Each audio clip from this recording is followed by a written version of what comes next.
Hello there, ladies, gentlemen, and unicorns. Thank you so much for tuning in. Is this the correct term, or am I completely old now? Anyway, thank you for switching over to the right channel and tuning in to tonight's program. As always, I'm Phil, and I'm very grateful that you decided to drop by. Today I thought, since in the last week I had a lot of time on my hands, well, I had to go to work, but apart from that there was no cafe open, so yeah, I had a lot of time and dabbled a bit with Unity, and as always I like to make things pretty and nice and have fun with doing a lot of post effects and lighting, essentially making things look as good as they can without doing any kind of gameplay. Yeah. But that's me. And so I thought I want to share with you the parallels that I noticed between the post processing stack in Unity, in the universal render pipeline, as well as the high definition render pipeline. We'll be looking at both. And all the connections that I have to my usual, usual job, my bread and butter job that that keeps me afloat. That is, I work as a digital colorist for film and TV. I'm with Red Bull, so pretty much most of the stuff you see on the Red Bull media channels, it's done either by me or my colleague Ivan, and we also got some freelancers there, but it's mostly it's us. So yeah, I got a lot of experience with doing all kinds of color grading stuff, and I've noticed a lot of parallels, like I said, between what we do in film and TV and what the game engines now are capable of, because I've lost a little bit of track, but with the next gen games that are so ubiquitous right now, there's a lot of parallels to be found there, and I just thought I want to share them with you. I can see some movement in the chat, so I hope you can see and hear me. So hello Frank, and hello Pastime Project, thank you so much for dropping by. As always, when I say unicorn, it's our little drinking game. Have a sip of water to stay hydrated, because especially in this taxing time, it's good to stay healthy. So I hope you're doing fine yourself. Let's have a look at the statistics of YouTube. So yes, the stream health is excellent. I decided to stream now in 1080p. Apparently everybody's clogging the downstream here. But I'm apparently the only one who's taking care of the entire upstream. So I just got an email, and oh, thank you so much for subscribing, Dr. Argus.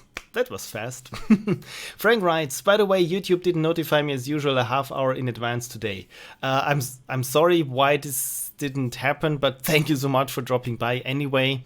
With YouTube, it's anyone's guess what they are up to. Sometimes they are running A/B experiments where some users getting default thumbnails, for example, and others getting the thumbnails that I created, and yeah, there's a lot of stuff with YouTube that I'm, as a content creator, are completely oblivious to. Who knows what they are running, what kind of experiments? Well, but at least once a week I get a YouTube video for the creators newsletter, what they changed, what is new, and then we just pretty much present it with the facts what YouTube changed this week. Okay, so let's switch over to my wonderful desktop that is gray with a mouse cursor. And oh, Frank writes, when playing games, I always start by deciding whether today I should use DICE, Twitter, or YouTube. This is a great way using Twitter as an RNG. I think someone tried this I'm not quite sure if it was on Twitter, where they just said, we're playing a board game. Whenever I say something, just write me a number between 1 and 20, because Twitter will be our RNG, which I found quite nicely, because of course this went horribly wrong with lots of crits, crit miss and crit hits, which I thought was very fun. Okay, let's first start out with my sample project that I have here. And this is this beauty here. Yeah, I spent, so let's make it big that you can see everything. Yeah, this is my demo project. It's just some terrain and 2 houses there. I spent the last night trying to recreate this house here from a photo. Apparently, I'm quite happy with the result, but it's not, as you can see, for close-ups, it's not very well suited. But overall, I like how it turned out, and from medium range, it looks quite okay. And this is when I realized, I want to give this whole scene a certain feel, like it was, yeah, it was beautiful sunny day in Austria. And let's switch on here. The environment. So this is, or let's switch over to the game view. This is without any kind of post-processing effects how the thing looks like. And I thought, yeah, let's make it look nicer in a sense. Let me just check, am I in the right project? No, of course, this is the one that I wanted to start with. This is the high definition rendering engine, or what's it called in Unity, which we'll be also looking at because it got some more features. But first, let's start with the universal render pipeline, because this is what I started out with. So yeah, this is the frame rate is much better in this one here. Yeah, this is what I want to start with, that we give this whole thing a nice mood and flair, and we will doing this by just going through all the post effects and what we can do and what we can use to make it look very filmic and very cinematic, and what tools you can use from the post effects, and as I said, how they compare with the tools that I use, and maybe we can even show some interplay between my high-end color grading tools and Unity, because you certainly can do this. Okay, so yeah, this again is here my test project. This one, as you can see here, with the shadows cascading, and so it's not the highest definition, but it's still quite nice, and not that much in terms that hogging a lot of GPU power. So which is good. So essentially, it's a very simple scene. Like I said, it's just got some terrain with a texture on there. As you can see, I just took a screenshot there from Google Maps, or it was Google Earth, and overlaid it on top of which I had a height map of the region. It's 10 by 10 kilometers. But as you can see here, the houses are 10 times too large. So yeah, I'm having scaling issues there, but I thought just to give it this nice feeling of, yeah, you're looking into the distance. You can see here some hills in the background there, and by the way, as you can see, they're all geometry. So I thought this was just nice to give it some kind of depth. But of course, we can do so much more with it. And for one thing, by the way, this is just the standard Unity sky. The skybox. Let me just move here the sun just over a little bit. So I think that we can start to give it some kind of evening flair. So I'm just, oh god, yeah, I'm using cube maps for the reflections, as you can see here on this little icon there, and it's taking quite a long time. So I just want to have here the sun a little bit in the frame, because this one looks nice, and that we can really start tweaking this evening flare. Okay, just checking the chat. So apparently I'm visible and you can hear me, which is great. I got a question. Could you tell why you prefer YouTube over Twitch? Two things. One thing is that I like to have everything together in one place. That being said, yeah, I am quite aware that I pretty much split my Pixel Prophecy channel and this Filmotion video channel off of each other, because, yeah, some people are only interested in my high quality big feature videos such as the Ludum Dare postmortems, and I did streams on the Pixel Prophecy channel as well weekly, where I was just playing some NES or Super Nintendo games, and people weren't too happy with it. So this is why I intentionally move those channels apart. The other reason why I'm not streaming on Twitch is that I'm not too familiar with how things work on Twitch. I think I got my account there a couple of years back, and now it's just a whole different culture there than when I started out and just dabbled a little bit there. But who knows? Maybe I will experiment, and one day I will do a stream on Twitch. Maybe, of course, not give up YouTube entirely, or upload my Twitch streams to YouTube? Yeah, I'm not quite sure. I'm still very curious about it, but yeah, sometimes when I watch streams there, I feel old because I have no idea what's going on. Someone said my channel's been raided, and I thought, oh my god, it's this influx of hackers there. No, then I learned what raiding a channel means and so on, and all those little jingles there when someone subscribes or donates something to you. It was just madness in my eyes. So this is why I'm on YouTube, because it's for old people. But you never know. Maybe I will try out Twitch. Like I said, I'm quite interested in it. And Opapi is also there. Hey, thank you so much. Okay, back to our little Unity project. So this is the game view, and I think that I will leave the camera at that. And yeah, like I said, I started this game with a universal render pipeline, and this was just a demo project there, and I took out all the demo assets, and what remained there was the main camera and the post-processing volume. I'm not quite sure how familiar you are with Unity, because I'm quite new to it. Relatively speaking, well, I'm not that new, but some concepts are entirely novel to me. So I'm trying to explain how I understood things, and you can straighten me out in the chat if I got something completely wrong. Okay, so as far as I know, or I realized it, you can have some kind of post-processing volumes that are just cubes or volumes where when you move your camera in it, it suddenly takes on this kind of post-processing stack you have on there.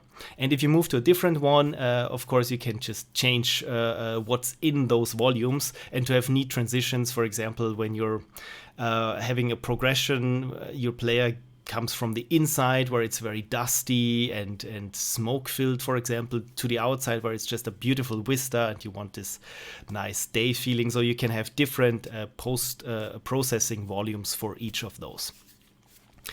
Right now I'm only having one volume here, and it is global, which means, of course, no matter where the camera is, it always applies, and it got a weight of 1, so everything, it applies its contents entirely. So everything else here is disabled, and the first thing that I can see here is called tone mapping.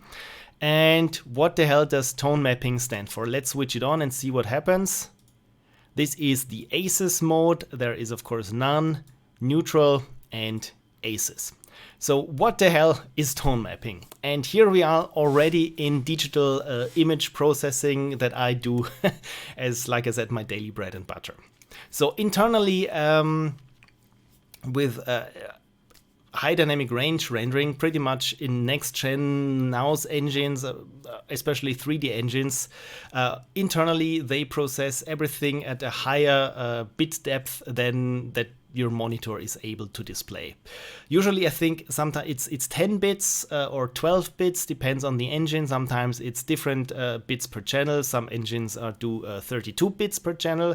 Essentially it means that we have more pixels or more ranges than we can see. For example, the sun here is pretty much blown out here in the ACES mode. It's not too much that there's a clipping, but it looks like there's no definition there. And if I switch off the tone mapping there, you can see there it's now pretty clear where the white starts or where the blue turns over into white, where there is no definition anymore. But the thing is, we don't see this definition. Internally in the data, it is there. And this tone mapping essentially means just to map this high dynamic range image to the 8 bits of a common monitor displays. If you have an HDR monitor, of course, there's something different, but HDR is a completely different and highly technical topic, so I'm not going into this right now. But essentially, tone mapping means the process of turning this huge amount, well, huge is relative, but this big dynamic range, as we call it, into those 8 bits that your monitor can display. So this means if you don't really do anything, it means just clipping. So the sun is too bright, it just gets clipped, and we don't know where the center, for example, of the sun is because everything is so bright. And there's neutral, so I think this is the default mapping that was sometime implemented with Unity, and this thing here called ACES. Now this looks very familiar to me, and I'm not quite sure if it does to any of you, because ACES stands for Advanced Color Encoding, or not Advanced, Academy Color Encoding System, and this is what we got from motion pictures. This is color science, a color space essentially, that tries to retain or encompass pretty much all the different camera formats there are. So this comes from, like I said, from motion pictures, where the intention was, yeah, you shoot something nowadays with a lot of different cameras that are suited to certain purposes. For example, we got the Arri Alexa, we got the Red Cam, we got the Black Magic camera, we got even some digital cameras or still cameras like this one here, my trusty Canon 5D. We got action cams sometimes. Of course, in motion picture environments, you hardly see a GoPro somewhere, but in The Hobbit, there were 2 or 3 GoPro shots. Anyway, the thing is, each camera has a completely different, well, not completely, I'm always saying completely different, well, a different color space or color sampling depending on the chip, their processing. And ACES was a system to unify all this, where we essentially can say, yeah, this footage comes from a GoPro and this footage comes from a Arri Alexa, and the red looks different on each of those, for example, but we know what the red should look like, and this is what you have when you're going to color grading, where your color grading application knows, okay, this is from that source and this is from the other source, and this is actually what it should display, or the color should be in the end. And there are different flavors of ACES. For example, there's ACES for visual effects, ACES for color grading, when you're working in the color grading in ACES space. Yeah, so it has to do a lot with color spaces, and it's a huge topic, but what I'm not quite sure is what implementation or what flavor of ACES is being used here in Unity. All I can say is that you should prefer ACES over pretty much anything else, because it's become the de facto standard for higher end productions, at least as I'm concerned, because yeah, the color science is just pretty solid, and a lot of color scientists and smart people have worked years on this ACES system, so I think it's fair that we use it.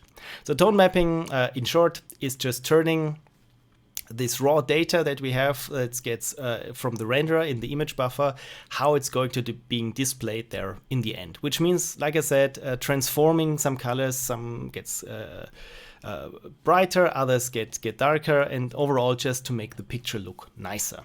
Okay, so let's have a look at the chat and see how many people are already scared away with my overly technical explanation. I also stream only on YouTube as well, but maybe I'm also old. So thank you for dropping by. And yeah, I guess you have to go where your audience is. In my case, I think most of my audience is on YouTube, because this is from where people know me. Oh, hello, VRG Lab dropped also by, playing a game, Finesweeper while watching. This is a good game. You should play it. Everyone should play Finesweeper, because it's a good game where you don't have to think too much, and it jingles a little bit there in my little cash register each time someone buys it. Okay, so this was tone mapping. So right now the image looks a little bit more contrasty, but not that much different. It just looks nicer in terms, like I said, here with this sun flare, this is just ugly, and here with tone mapping, it rolls off much smoother and nicer. Okay, so the next one here, that is bloom. I think everyone is familiar with bloom. Essentially, it is just taking bright parts of the image, or any parts of image, usually it's the bright parts, and blurring them and overlaying them on top of the image again. So everything has this dreamlike quality. I just turn it up here now that you can really see it here, what this means. And of course, you can specify a threshold, what colors are already being affected by this bloom effect. Yeah, essentially, this was quite big, I think, in the early 2000s, when many games were just overly blooming everything, because there was this tendency to make it look real and realistic. And pretty much this is the whole purpose of this post effects stack, is most of the times 90% it's to make this computer generated very clean image look as realistic as possible, as if it came from a digital camera, and with all those artifacts or optical phenomena that would be present in an image from an actual camera. And bloom, for example, is, as you can see here, you could take it for sun scattering through some kind of fog or haze, but actually I wouldn't use it for that, because if you have the CPU time or GPU time for it, I would advise you to use some kind of volumetric fog. Of course, it is very intensive, but then it looks so much better and is more realistic, because with this kind of bloom effect you always have to tweak it depending on where the light sources are, where the player is looking, and so on. But of course it could work as this kind of very foggy feeling that if you're trying to invoke it. But you can see it's not real fog, and this is one of the things why you should avoid it. But you could use bloom, for example, if you have a game where the player goes through some kind of steam pipes, where the steam condensates on the camera, on the virtual camera, and this is what I would use bloom for. For example, you can also have a dirt texture, which is this is very common. I think 10 to 8 years, everyone in visual effects started to making their camera lenses dirty digitally, so that you can would see some kind of droplets there on the camera that are very out of focus and very subtle. But I always joke that we put so much dirt and digital artifact or fake artifacts of analog camera equipment onto our digital cameras that for decades, DOPs, that is directors of photography or camera operators, tried to make the image as clean and perfect as possible. And now with computers, the image is clean and perfect. And now we want to recreate and make our lenses dirty. And the lenses that are as dirty in today's VFX shots, this wouldn't fly on set. Most producers would say, no, or DOPs would say, no, you have to clean your lens before taking a shot, because there's dirt and dust everywhere. But again, we want to make it look realistic, and this is why you might want to use a dirt texture. That is here, this dirt texture. Essentially, it's just some a texture that overlays, and where there's something is bright, then you would see some specks there. Okay, so I'm setting the intensity to 1 and the threshold, this is, by the way, this is how most of the games looked like in the early 2000s. Everything was just looked like very dreamy. So if you want to have a dream sequence or something, just use a lot of bloom like this, and there you go. Okay, now I turn up the threshold now quite a lot, so that just a little bit of the sun here gets affected. Maybe this is already a bit too much. Maybe I leave it at 1. Just a little bit down. So this is where you want your blue. The next thing there is called vignette. I think nowadays most people are familiar with this term, or what it means. As you can see here, it's this darkening of the edges. So why would you want this, and where does it originate from? And the thing is, this is actually an artifact that happens. Let me just quickly get it here. I don't quite need it actually, but yeah, now that we're here, I want to to show you here in a digital lens, or pretty much in any lens, because it's a lens. The light rays that go through the center are pretty much the ones that go without any kind of diffraction in the lens onto the image sensor or the film, or pretty much anything that picks up the light, which is a camera sensor. It just measures what light is at what pixel, essentially. And because of this, lenses are circular, and because they are circular, this means that light rays that are enter the lens at the borders or at the fringes around it get scattered a bit more and lose a bit of their energy. And this is this circular vignetting that happens. Just let me turn it up again, that it's very, very clear what happens here. So as you can see, it's just getting darker around the corners.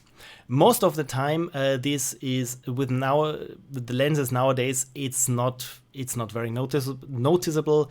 A lot of programs, when you're shooting still images, for example, Lightroom, automatically corrects any kind of lens distortions, which we'll also get into, and this kind of lens vignetting, just to make the image very not flat, very even. For example, you can see it in the sky, as in my example here.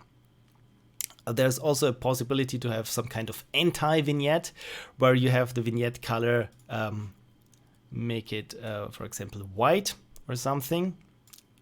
Okay, now this doesn't work because apparently the vignette here only darkens but never brightens. Sometimes you use this kind of anti-vignette when you want to give something also a dreamy appearance or an otherworldly appearance. It's very subtle.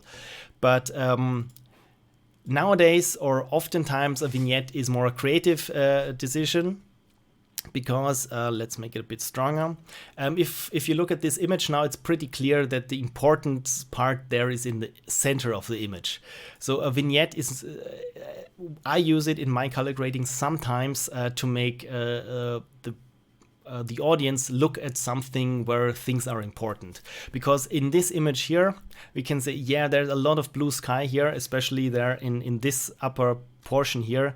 This is not really important to the image. Same goes here with the grass in this part here. Yeah, and there's a lot around the edges that is not very important to the overall image, and this is why sometimes we use a vignette just to draw the eye to the center. This is a bit too strong. In some TV shows, I notice it. For example, a CSI Miami was notorious for using lots of vignettes and filters there, and also some shows like Top Gear, where they were showing off the cars, and they had vignettes where the sky just went from white to almost black, something akin to this. So it was overly done and actually overdone. So you want to avoid this kind of, as I call it, this paper roll, this paper towel view, where it's just, yeah, this tunnel vision, because it's distracting. And let's switch over to the game view. It can work sometimes when you want to show how your player is affected by something, but I mean, look at this, you can hardly see anything, and it is very distracting as a player. So when to use it? I would say when there's enough light so that this darkening of the corners isn't too strong, and of course just use it very subtle. I would use something like this, and maybe even this is a little bit too strong for interactive content like games. But again, maybe if you use it for cinematics or something, a vignette can go a long way, especially if you want to avoid people looking at where there is not much definition or detail, in my case as it is here in the sky. The other thing about the vignette is, as you can see here, now it has this oval oblong shape. Actually, if you want to simulate what happens in an actual camera lens, this is always round, unless you're using some kind of anamorphic lenses, like with the Alien movies or the Alien films. They were all shot, I think, in anamorphic on an anamorphic format. This is another huge topic that I'm not going to get into it right now. But if you want to simulate a physical lens, always make it round.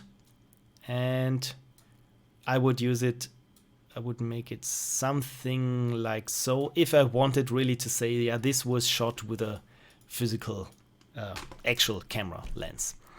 The other thing is when it's not rounded, when it's on like I showed you this oval shape here. This is just artistic because it looks nicer if it's pretty much on the same aspect ratio as the final image. So let's give this just a little bit, just something here, because now let's just try it out and fly around here a bit. and move the camera. Yeah, now it's not really distracting. It's not really distracting. I think the first game where I noticed a vignette that was using a vignette, I think it was Half-Life 2 already.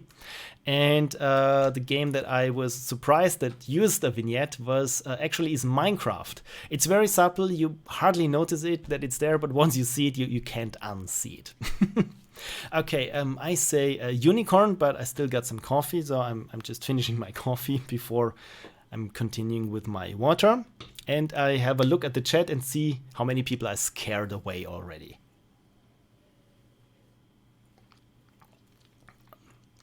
Oh, people complaining about stepping on mines in Minesweeper, which is great. Phil, for how long have you been making games? Depends on if you call seriously making games. I think it was when I started with Game Maker and I said, yeah, for 2 or 3 months or weeks, I will push through it because I really want to learn at least one engine in my life properly. And this was, I think, 2014, 2013-ish, around this time when I tried out my first game. And I became a professional game developer, meaning I have a game on Steam that actually sells. This was in 2015 where I published my Finesweeper game. They're my one and only game, and ever since then I was just contemplating what game to do next. And man, I have so many ideas and prototypes, but none elicits this feeling of, yeah, I'm so excited for it. I can't wait to spend 2 years working on this. So this is why I still haven't made another game, but lots of ideas and prototypes, and this is why I'm so grateful for Ludum Dare, because it forces you to make something finished, even if it's just a little throwaway piece, but as long as it's finished, you can say you've made a game. And before that, I think I started making games,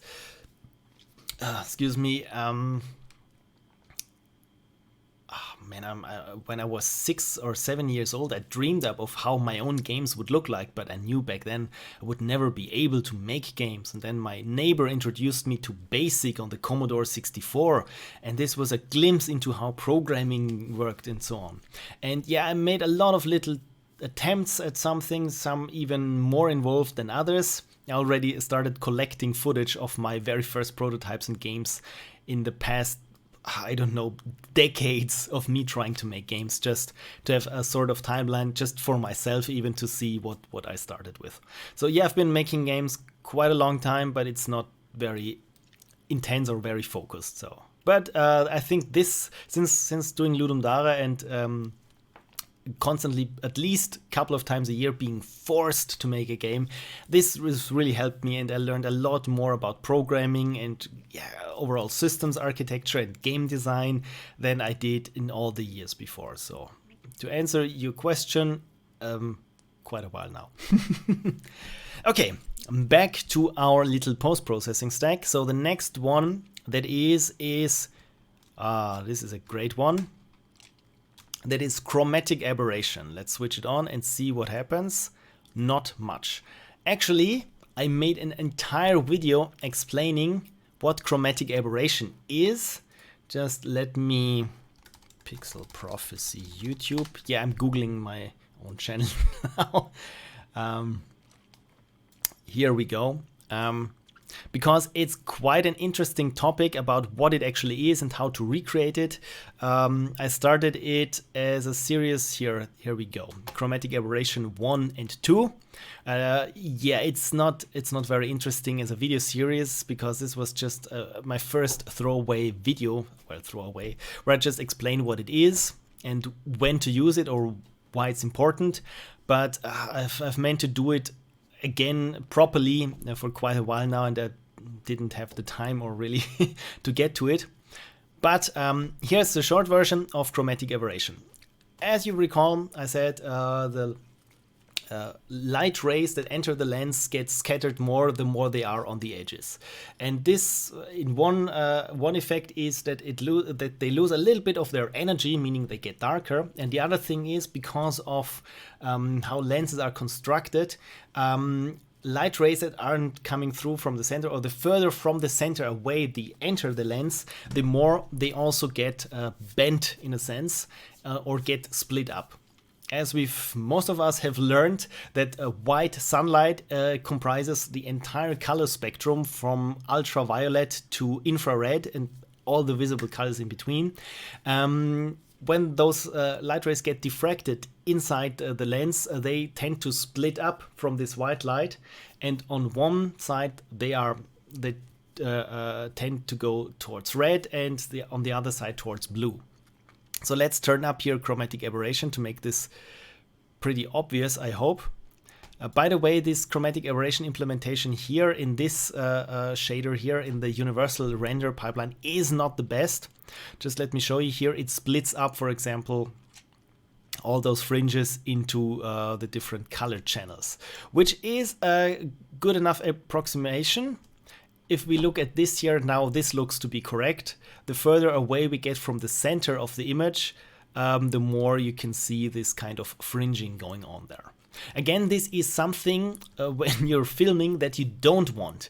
And there are a lot of crappy lenses out there, and this kind of chromatic aberration becomes very obvious if you have lots of contrast in your fringes. For example, twigs and branches against a bright sky. It really shows how bad this can be. Let me just try to find here an example here with this very crappy antenna there. You can see here how much this here gets refracted or diffracted actually.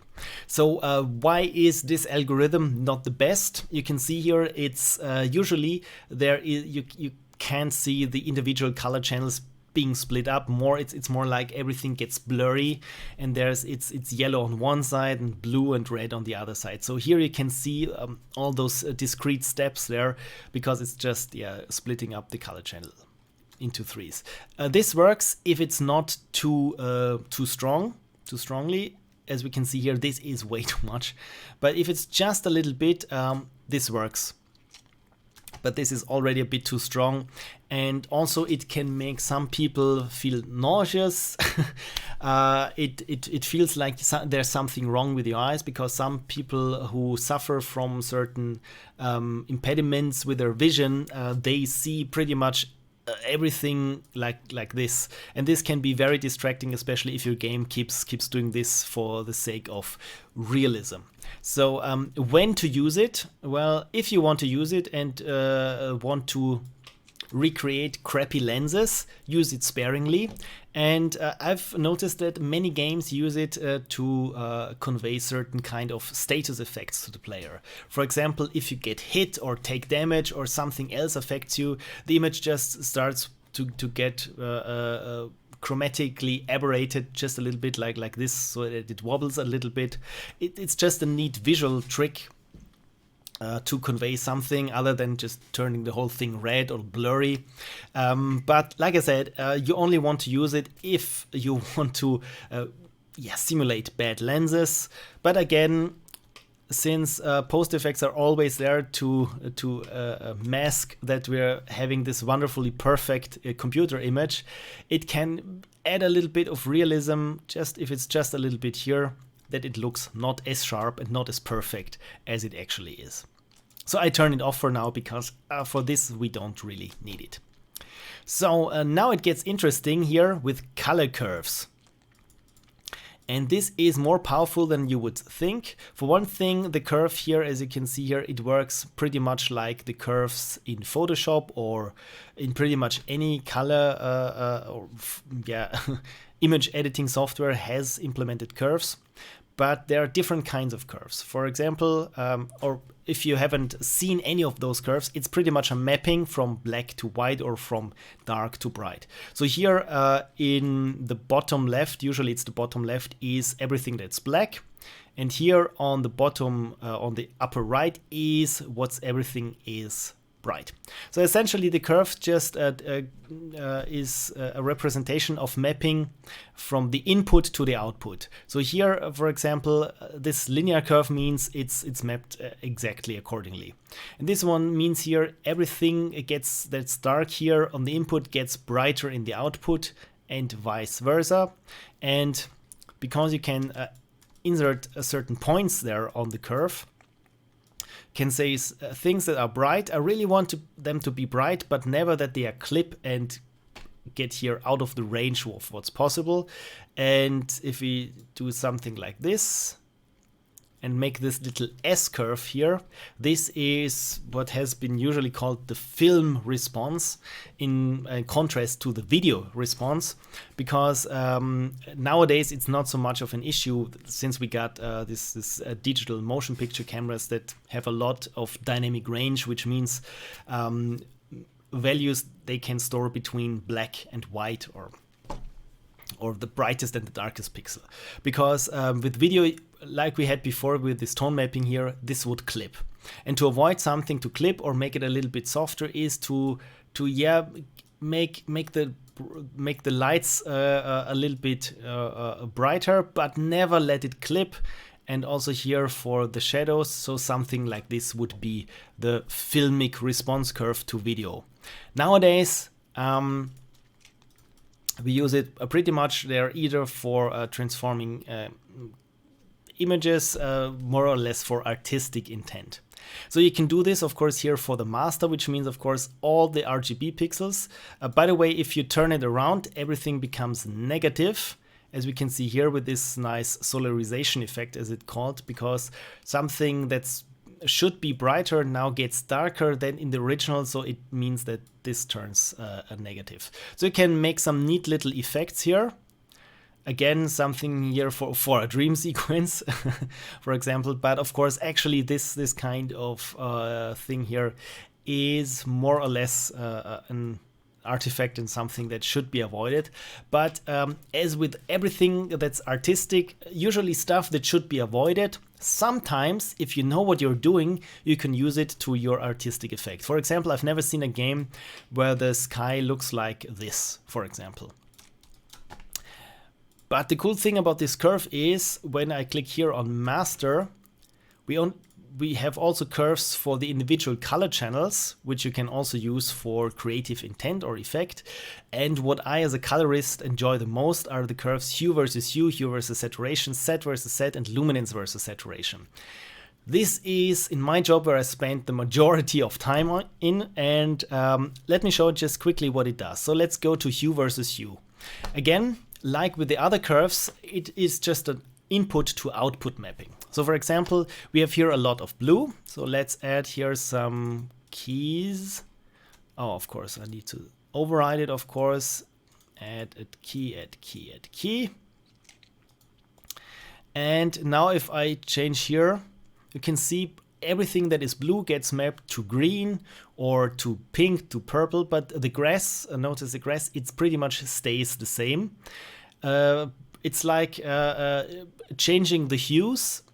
Well, it's not like changing the hues. It is changing the hues on a per hue basis. Let's do the same thing here with the grass.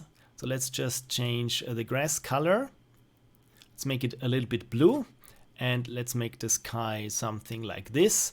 And by just using this hue versus hue curves, we got this interesting effect here that pretty much reeks of No Man's Sky in a sense, where they were very clever about what color combination they could use to get this kind of effect, where all the colors in No Man's Sky are very artistically chosen. They're not completely random as you would think or as you would go about it, because just random hues usually clash and they don't look nicely together. The colors in No Man's Sky have been chosen really with artistic intent. And to show you what I mean, just let me quickly open a very handy tool for look development. And that is just Color Scheme Generator. Which one was it? This one from Peloton or ColorMind? I'm not quite sure. But oh my god, so many tabs open. Or yeah, this one here. This is very cool because sometimes you want to have something in your game or pretty much in anything of a certain color. For example, you know you want it blue, but what else works with blue? Yeah, you got here, let's say here you want adjacent colors, and this generates here a little color scheme that you can still change, but or this one here with the triad, where it also uses the complementing colors, the opposite colors here on the color wheel, and so on. And here with this little tool, you just pick one color, and then it gives harmonies of different colors that work either well with it on the same quadrant, that like this. So if you pick something like blue that is pretty cold, then all those others are cold, or you can pick complementary colors like yellow or orange that contrast it very well. And in our case, just let me show you, we've chosen a green sky here, and you can see with this palette or color scheme that comes out, it pretty much matches what I have here. So like I said, I'm a colorist by trade. Colors are my daily bread, and this is why I'm so happy with this ability here in Unity to have this hue versus hue colors there. Again, what can you use it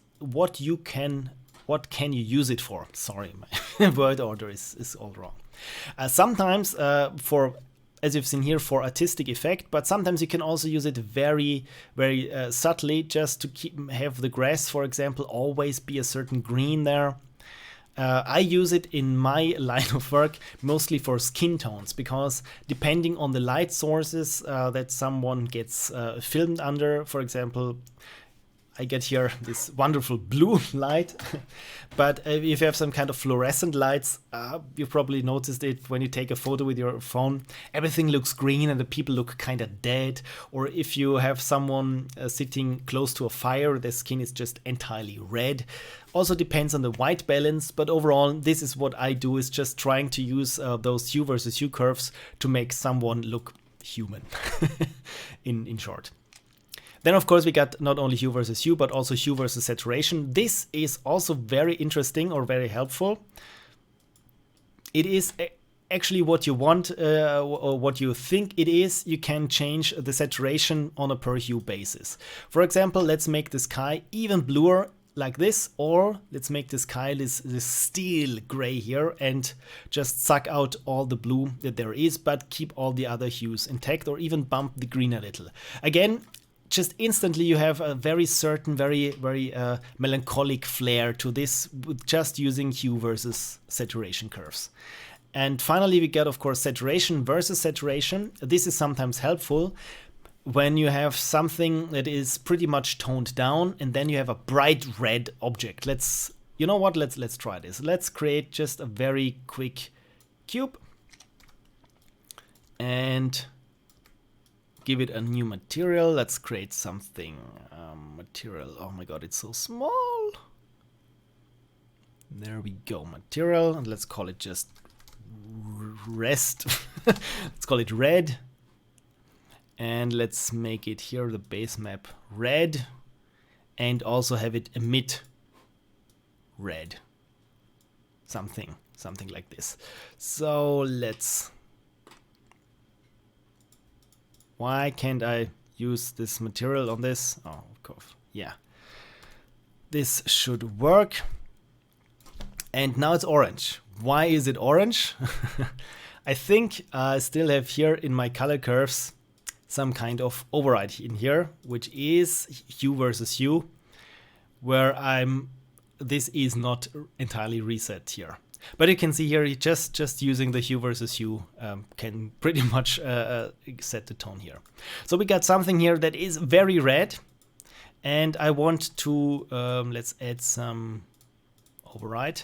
Always have to click override and then right click and add key here. And of course it's here now, so everything is desaturated. This is a little bit cumbersome, but it should work. So I got here keys, and on the right part is everything that is very saturated, and on the left part here means everything that is barely to not saturated. So if I turn now everything that is not very much saturated up, everything that is just a little saturated becomes more saturated, and everything that is highly saturated becomes less so. So pretty much you can see what happened here. The red is completely gone because it was so saturated before, or I can saturate it even further than it was. Sometimes, like I said, this is useful if you have just one color that is very clashing with everything else and you want to diminish just this everything that is very saturated. Or sometimes the shadows turn to get very grayish, especially when you have a lot of atmosphere and fog going on, and you want to bump it a little bit. So this is saturation versus saturation. And finally, we got luminance versus saturation, which is everything that is bright. Let's say like this, everything that is bright, I want to saturate less, and everything, the darker something gets, I want to saturate it more. Or vice versa, which looks like this. And as you can see here, this is a quite neat trick where you can say everything that has a certain brightness gets all the colors, and everything that is dark does not. And also here with just this curve here, you create also a very interesting look here. This was really fast.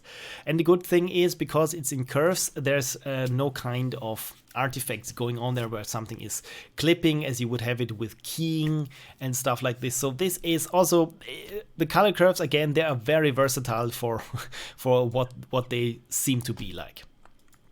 Right now I'm not going to mess with them, but you can see how much is there in terms of really generating a certain look or generating a certain feel for it.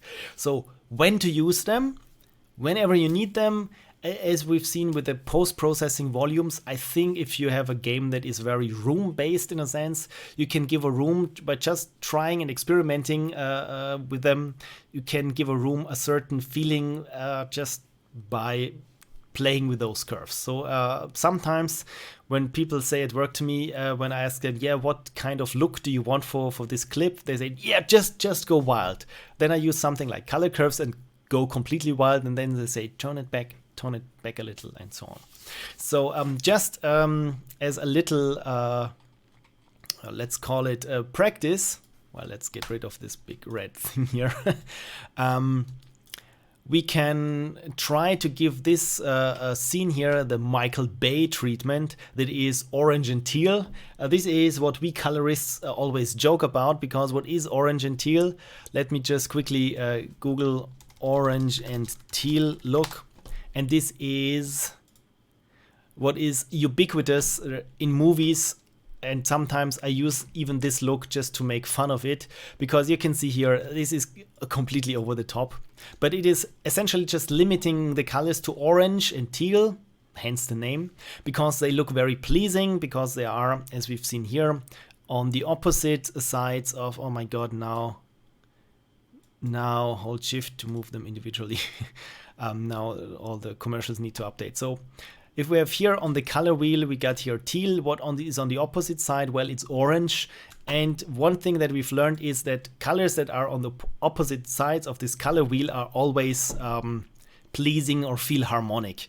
And this is what this orange and teal look does. Of course, you could also use purple and green, but because neither of those colors is in our skin tones or in nature perhaps, but we associate purple with something that's rotten or spoiled, and if food is green or bluish, it always looks moldy. So yeah, this is not very pleasant, but it also works. So, and you can see here just from these effects here, look at this, it's Transformers and it's orange and teal. So this is a look that's, like I said, it's very ubiquitous and sometimes played at least when I do it at work, sometimes it's making fun of this look. And we can do it very fast and very simply with this kind of post effects.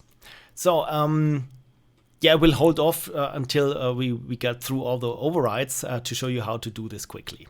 So the next one here is white balance, and surprise, surprise, what does it do? Well, it's a white balance. It just, you can make something warmer or colder, and it got here the sliders for temperature. This is of course bluish and yellow, but we also got tint here. This is new, well, new, I'm old, because this is with digital cameras. This goes when the upper slider goes from blue to yellow, this one goes between green and purple. And this is sometimes helpful, like I said, when you have some kind of fluorescent lights. But here in combination with the color balance, like I said, we want to give this a very warm kind of evening feeling. So I turned the temperature pretty much towards yellow. Oh, I switched off the tone mapping. Now with the tone mapping, of course, it looks much better. If I turn it kind of like this into yellow, and the tint here, well, we can also give it a kind of a look there with the white balance. But as a colorist, I say, yeah, it works, but you shouldn't use white balance for this. Usually just use white balance for white balancing or setting the overall mood of this. And I think this looks like a nice afternoon, evening mood. I'd switch it on and off. You can see here, it just feels a little bit warmer. And also here with the bloom, maybe it's a bit too strong there. The bloom, like so. So we're already getting there. And you know what? I will have a final sip of my coffee and see what the chat is talking about.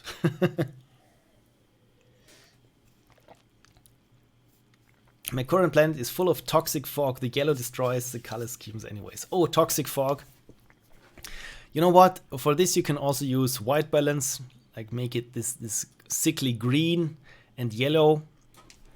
And there everything looks like it got this toxic fog atmosphere. So yeah, gets very fast there with white balance. And for all the tweaks then, I would advise using color curves or something else. Vitaly says, hi Phil, hi Vitaly, welcome. Welcome to my little overly technical and elaborate stream. Okay, so color lookup. This also doesn't look like much, but this is something, let me just zoom in here. This is something that I, as a colorist, use quite a lot, which is a lookup table. Using a certain lookup table, in this case, Unity wants us to use a certain texture there. And the lookup table is exactly that. It's a bit like we have here with the curves, where we just say, yeah, what is the input color value or brightness value or brightness, color, hue, saturation value, and how do we want to transform it for our final image. Essentially, using a lookup table or a lookup texture in this case is like baking all those color curves that we have here and white balance into one file that you can essentially apply it to everything else. The downside to lookup tables is if something gets clipped, for example here the white in the sun, because we want to make everything overexposed, and afterwards we use an exposure effect where we try to turn it down. You can't turn it down because the effects that get clipped or get destroyed in a sense there from the color lookup table, you can't get them back. So, but how do we bake something? Why is this useful? In my profession, usually when I'm not working in the ACES color space, as I mentioned before, color lookup tables are very helpful to get a certain camera into your working color space.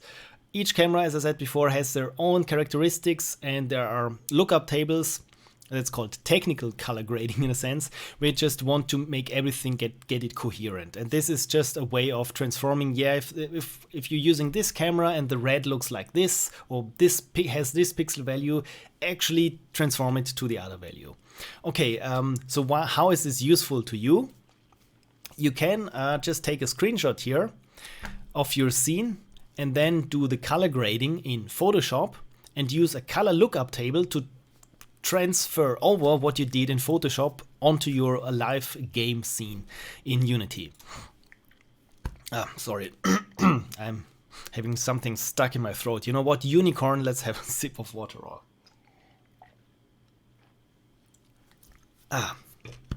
That's better.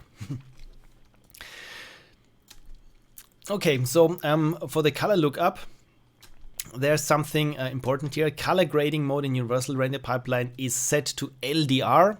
I haven't found a way where I can set it to HDR, but what means is, as we recall, tone mapping is taking this HDR picture of the HDR information and squeezing it down to LDR, to low definition rendering, or as we in TV call it, SDR, standard definition, range, not rendering, the R stands for range, and then we apply our color lookup table. So this means there everything that this color lookup table will do happens after this tone mapping.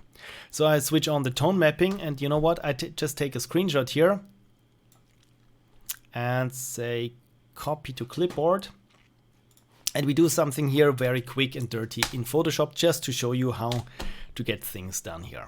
Okay, what is important about doing this in Photoshop? The important thing is that you have to use adjustment layers that are these things here, because they are non-destructive. They just stack on top of each other. Sorry. So that any image that is underneath it gets automatically all those treatments. So for us, I'm just using here this color balance effect. Just pull it over here that you can see what's going on here. And just for demonstration sakes, make it here. Yeah, give it this ugly color here. And then I use on top of that curves just to bump the contrast like this. And now it looks like some kind of very faded old picture. And I pull in here now the highlights back, that the sun, for example, doesn't clip, or that you can have a hint here of sun that's left. And finally, I'm using hue and saturation and just select everything that is blue. Well, not that much, and move it a little bit towards teal and give it more saturation, but not too much. Now you can see here we got all sorts of banding artifacts, so this is what I don't want to do. And the rest, everything else, I just turn down the saturation. So this should be the look.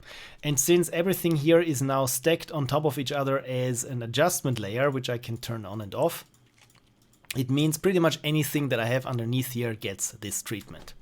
What's important for lookup tables is you can't do any kind of local adjustments. For example, if I were to have to select just this part here of the house and use an adjustment layer just to affect this one, of course this doesn't translate to the overall adjustment layer. So anything that pertains the entire image can be used with this kind of lookup table approach.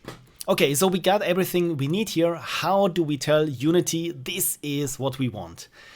The thing is, what we have to use is a so-called lookup texture. And I spent a lot of time just trying to hunt this down, because apparently this feature is not too well documented in Unity. There's a lot of obsolete information out there. And what I found is this kind of color texture that it needs looks like this. Essentially, this is the neutral texture. This is a mapping of 1-to-1. So we actually use this image here and apply our color transformations that we have in Photoshop. Where is Photoshop? There it is. So I'm just importing, dragging in this one here. And like I said, since it should sit here below all the adjustment layers there, it gets affected by all the color grading that we have here. So, and this is how you get it across. You make sure that all the adjustment layers affect this lookup table, this lookup texture there. And now I'm going to just clip it down again to this size here. Oh my god, Photoshop is crapping out. Probably because I have way too many programs open that are using the GPU. So just make sure here it's 43 pixels, 44 pixels, I'm not quite sure. Yeah, this looks to be correct. Or is it? No, it's not. Let's zoom in here a little bit further. How high is this? Oh my god, did I do something that I shouldn't have been doing? You know what? Let's crop it down and then combine all the layers, because that way it snaps onto automatically, like so, I hope. Is this correct? No, it's not. I'm sorry, I should have practiced this before a bit. Because the thing is, we have to be pixel perfect for this. This is all. Which I think it is now. So I can say image crop. Now my image is just this lookup texture there. And then I can save it out. And I just drop it there on the desktop. And now I can just import it to Unity, just drag and drop. And fingers crossed, when I drop it here as the lookup texture, our image should look as intended. But it says here, invalid lookup texture. It must be a non-sRGB 2D texture or render texture with the same size as the universal render pipeline said. How? What? Why? Well, it is sRGB, I give you that. So this is the color space, and apparently it gets saved there as well. Oh my god. So I'm just trying to set here the color settings to, well, it's sRGB. I mean, you know what? Maybe it has just to do here with the input settings. So I say it's not in colored sRGB color texture, normal map. Yeah, just say it's not sRGB and maybe yes, now it works. And you can see it works not perfectly. And this is the big downside of this approach, that it looks good enough if I switch it here on and off and we compare it with how it looks here in Photoshop. But it's not always a perfect match. But it usually gets you half the way across. You can see it's not entirely, there's still the red is too saturated and so on. But overall it's quite okay for what it is. And again, you can see here, it gives the whole thing a very interesting look. But we can also see here some kind of artifacts. If I look up here in the sky, there is a lot of bending going on. This is of course due to the fidelity of this lookup table, of this lookup texture, because it doesn't have all the colors in there. So there is a lot of interpolation happening between the different colors. So this is not perfect, but most of the time it should be enough. And you can also set here the contribution, that it's not just completely overriding it, but just give it a little bit here, like 60%, and it already gives this nice warm feeling there. I hope this makes sense. And the next question of you is probably, well, how the hell do I know where this texture is, or how do I get this texture? And like I said, I had to hunt for this stupid little thing. And just let me show you, where did I find it? And I found it there on the Bitbucket of Unity Technologies and the Cinematic Image Effects package. So there under Cinematic Effects Image package, there in the Unity package, I think it is under Assets and Standard Assets and Effects and Tone Mapping Color Grading, and it was here under Helpers. And there you got your neutral LUT 32 or 16. I advise using the 32. It's just how many colors are in there, the actual I think the square size of all those little colored squares. So you know what, I will copy this now and put it there in the chat, because this might be helpful to one or another. Talking about the chat, I've noticed a lot of people just dropped out because this was way too technical, and I don't blame anyone. Old Phil with wrinkles, gray hair and walking stick to wave in a threatening fashion at kids on his lawn. Oh yes, and since a lot of kids are at home today, in this situation there, I have to do a lot of get off my lawn, and it wasn't even my lawn. So yeah, I'm old. Phil, can you please recommend a good color theory book for beginners? You've sparked my interest in the topic. Sadly, I cannot, because with color theory there is a lot out there, and it's been decades since I had to use one book. The only one that I had was from an old German painter. I think even Goethe, the poet, had his own color theory, which is not that... well, let's say it's a little bit dodgy. As with color theory, yeah, actually the Wikipedia page, the last time I looked at it, when you look at color theory, there is quite a lot there, and yeah, maybe you can find something in the links at the bottom.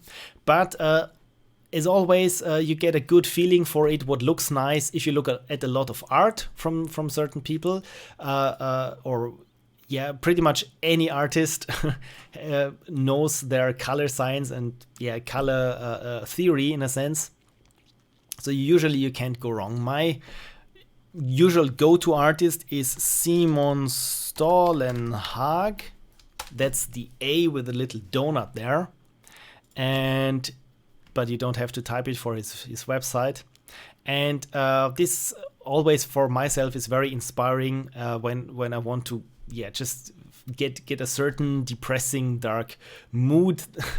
And apparently let's check out his images because his website is overwhelmed.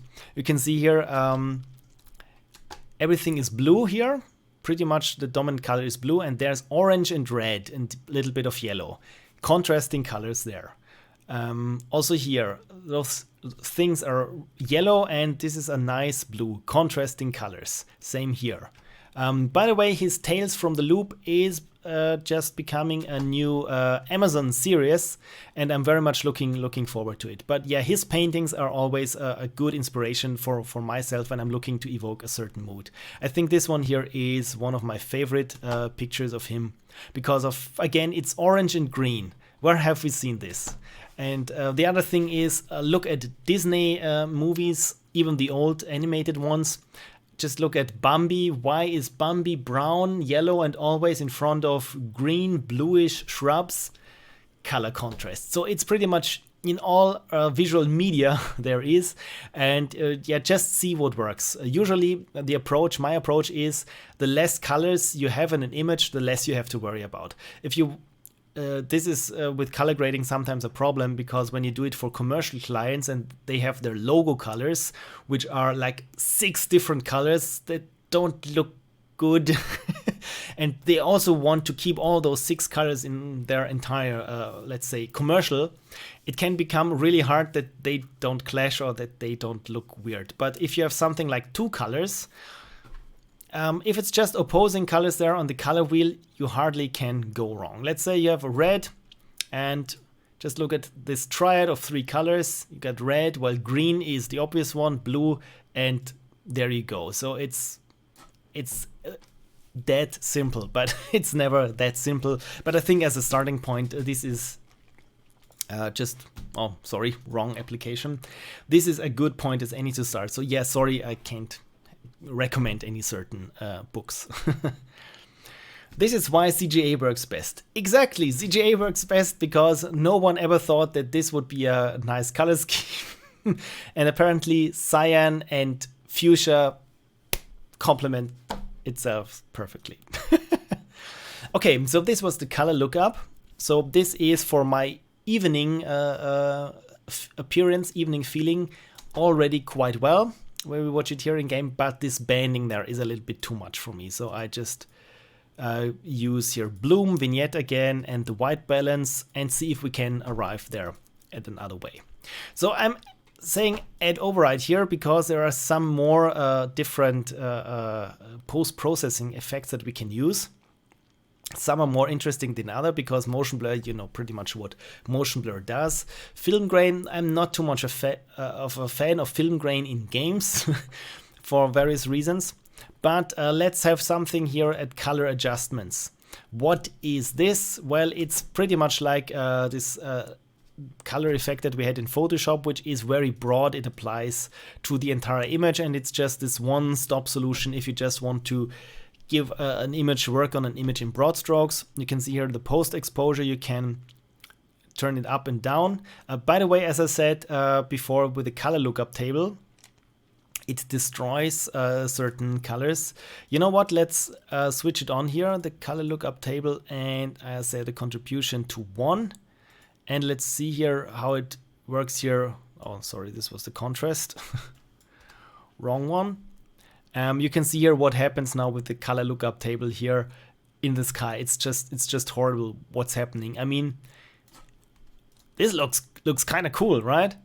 But I mean, it's hardly usable. But this got something to it. So again, always break something what you can with the best intentions, because maybe you get something out of it. And if you go into a certain direction artistically, I say go all the way in, not just a little bit. This is sometimes what I say to camera people is when you don't get a tripod and you try to set up the camera and the image is a little bit to the side, yeah, if you can't make it perfectly straight, just go all the way in, then it looks intentional. Because sometimes you never know if something is a mistake or intentional. And when you can't dodge certain mistakes, just go all in.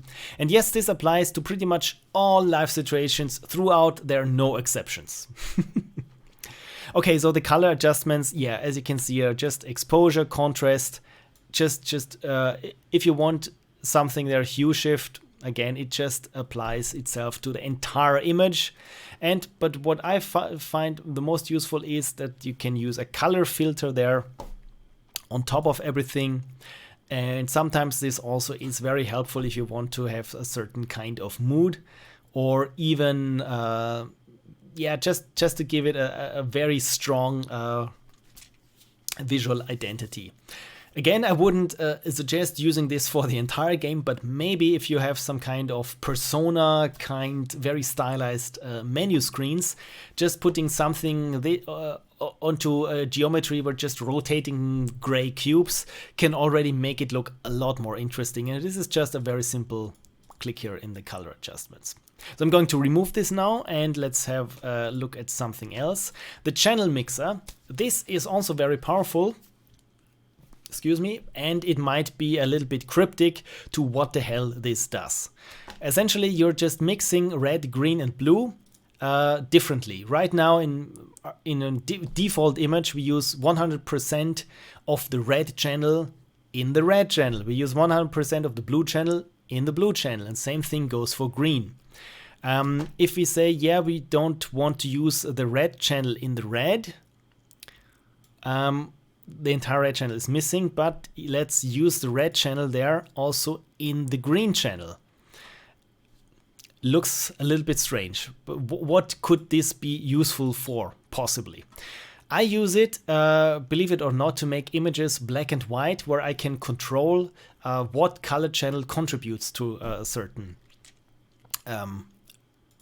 to the certain outcome.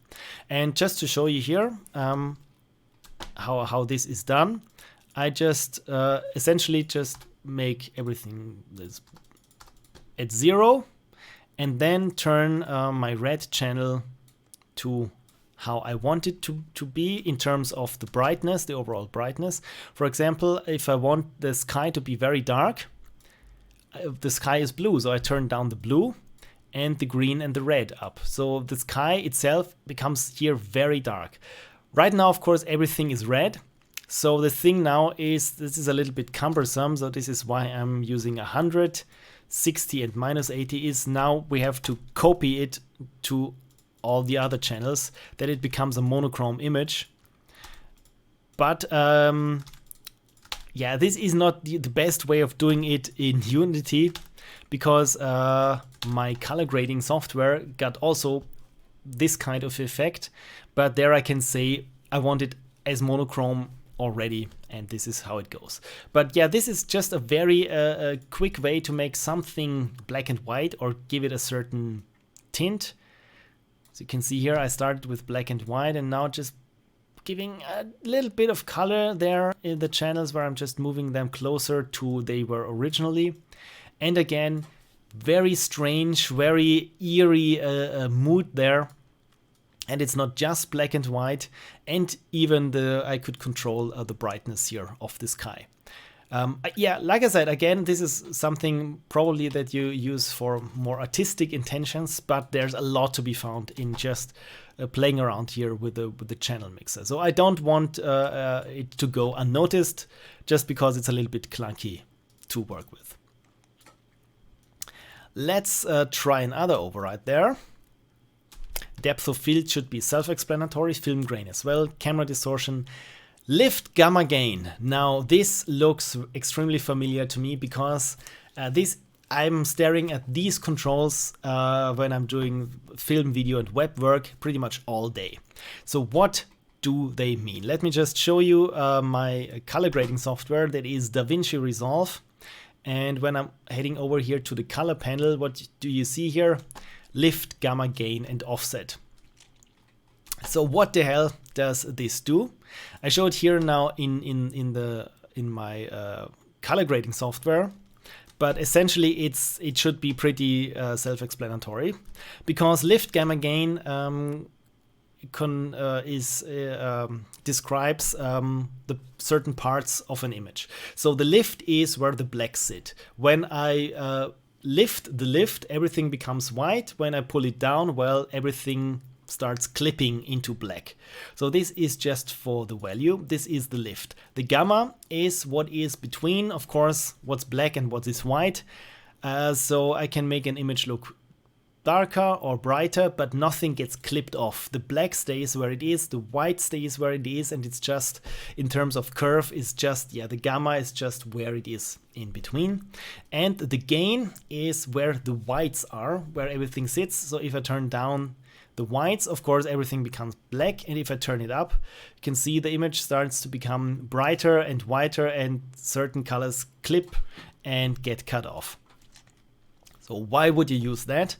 Well, you can not only affect its brightness, but you can also affect certain regions there. So if I turn now the gain towards orange, but the lift, which are the shadows, towards purple, you can see that I give this now here, if I switch it on and off, a certain look. And this is pretty much the entire thing of color grading, or color timing, as it was called before. All those different curves that we've seen before were developed, or that you could use in the color grading stage. Pretty much everything was just lift, gamma, gain, and doing the colors there. Just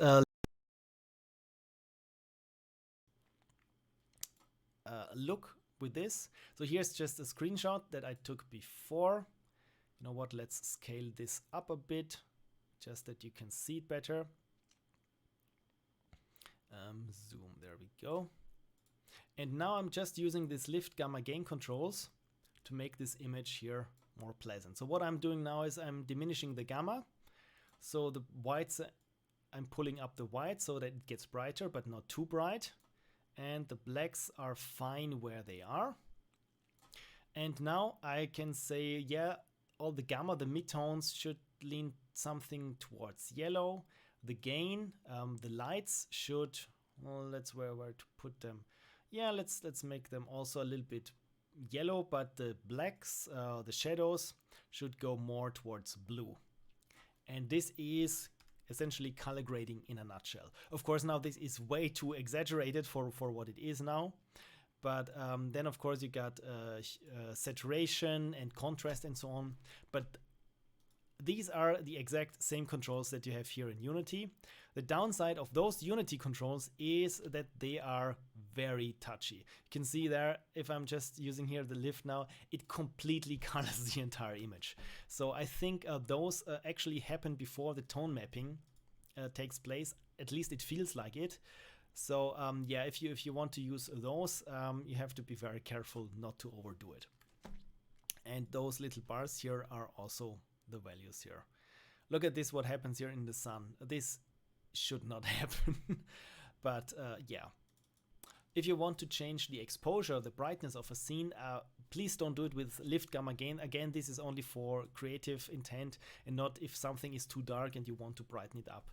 My rule of thumb is, especially with Unity, try to make it with the light sources that make sense in the scene to get a certain kind of exposure or a certain look. It's pretty much like you would do on a film set, where you light everything like you want it to be and then only do the final touches with color grading. Ideally, you should have the look before everything else. Talking about the look, I said I wanted to look this nice evening there. This evening sun, we already started a little bit here with white balance. And I'm just pushing here the midtone, the gamma, a little bit towards red, yellow, but not too much. And now here the sky looks a little bit drab. As you can see, it's lacking a bit of this, of a certain color. And this is why I come back here to the color curves, because now we know that I can just go to saturation versus saturation. Let's add some overrides here. And yeah, when I'm affecting all the saturation, all the hues in the entire image, well, then it turns the entire image. But now I can say, yeah, I want it to go a little bit like this into the teal color like so. Not too much that it becomes green, but just a little bit to pull it out of the purple. And you know what? Now in saturation versus hue versus saturation, there we go. Override and add key. Oh, override is not on. Oh, this is nice. I just realized that I could click onto make a double click there onto the curve, and then I would also insert another key. And you know, look at this. This is already something how I would like it. If I switch off now the color curves, you can see what the effect was, just that the sky looks a bit different. But again, here we can see a problem. I'm not quite sure if you can see it there in the stream. There's a little bit of banding happening where you can see bands of colors there, and it's not a very smooth transition. So this is the bane of my existence, because as always there's not enough definition there. Even with digital motion picture cameras, you can only push them so far. So this is what happens here. But also with the lift gamma gain, you can see if I turn it off, it looks off. But with the color curves and the gain controls, lift gamma gain controls, it already got here a very nice. If I switch here off now, just the post-processing, you can see how much the post-processing actually gives this scene its feeling, or a certain look and feel in a sense. And this is this is my bread and butter. This is what I do, making things look nice, giving them a certain feel. Let's have a look at some other overrides. I promise you we're almost through. Shadows, midtones, and highlights. This is a bit like this lift gamma gain, but as we've seen before, when I'm using here now the lift, I'm affecting all the colors because I'm just pulling up the black level. Same goes with color, with gain. I'm just pulling down what's bright, but everything else moves along with it. And here now with these shadows, midtones, highlights, it is called. If I'm using those now, you can see here certain regions where something is defined as a shadow and where something is defined as a midtone and so on. So this means here, just let me show you, if I adjust now the shadows, nothing in the brighter parts of the image gets affected. So if I'm turning here now the shadows to, let's say, blue, you can see here the sun doesn't do anything. And if I make the sun yellow, doesn't matter where my shadows are, if I make them entirely black or just brighten them up, the sun does not get affected at all. Or in this case, everything that is bright, and also, of course, everything that is in between here. Again, you can use this here for some very funky, interesting, nice effects. But personally, I found this shadows, midtones, highlights, or as it is called in my color grading software, those were called primary wheels, and those are called log, which is essentially the same thing here. So now I'm just affecting the midtones, and now I'm affecting just the shadows. I find these a little bit hard to work with because it's very easy, as you've seen here, that we get some kind of weird artifacts there that we actually don't want, especially if you affect here certain brightness or midtones or something. It's not as harsh as it is in on actual motion picture camera footage, because here in the computer, as we've seen, everything is very slick and very polished and perfect in a sense. So you're not getting some kind of artifacts due to noise or grain or compression. But again, I find it a little bit hard to work with, but you never know, your mileage may vary or very much. Things can be different to you. But again, I just want to show you what it actually does, and that it's also being used in professional productions. Okay, so let's have a look at the chat and sound question mark. I hope you can all hear me. Can you hear me? Oh my god, do I have sound? Yes. Apparently I have still mic levels. Oh my god, for how long have I been talking? Did something happen to the sound? Is it suddenly quieter? Yeah, sound got subtly quieter. Oh, I'm sorry. Usually this shouldn't happen. Let me just open now the sound settings. Usually I've tried to mitigate this. Recording levels. How is it now? I think now it should be better. The sound is actually a problem there of my sound card. It has its own little tray menu system settings. I usually quit it before I'm streaming, and I quit it today, and it's still there. Okay, now I quit it again, so let's hope that it sticks. I think it should be better. Yes, Frank writes it's better. Cool. Ooh, that image looks like my ZX Spectrum. Yes, you can easily, also with a lookup table, you can easily make something look like on a Spectrum. You know what? Maybe we should try this when we still got time there. Okay, so I think I'm almost through here with the different kinds of overrides that we have.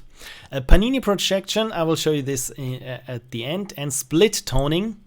This is very simple. This just says, yeah, I want my shadows to have a certain tint and my highlights to have a certain tint, and where I want the threshold be between highlights and shadows. For example, just here, let's make the shadows red and the highlights. Or you know what? Let's make the shadows, give it this a tealish turquoise. I'm not quite sure how to pronounce it. And the highlights make them yellow. And as for the balance, let's strike a nice balance where the shadows are green and the highlights are yellow.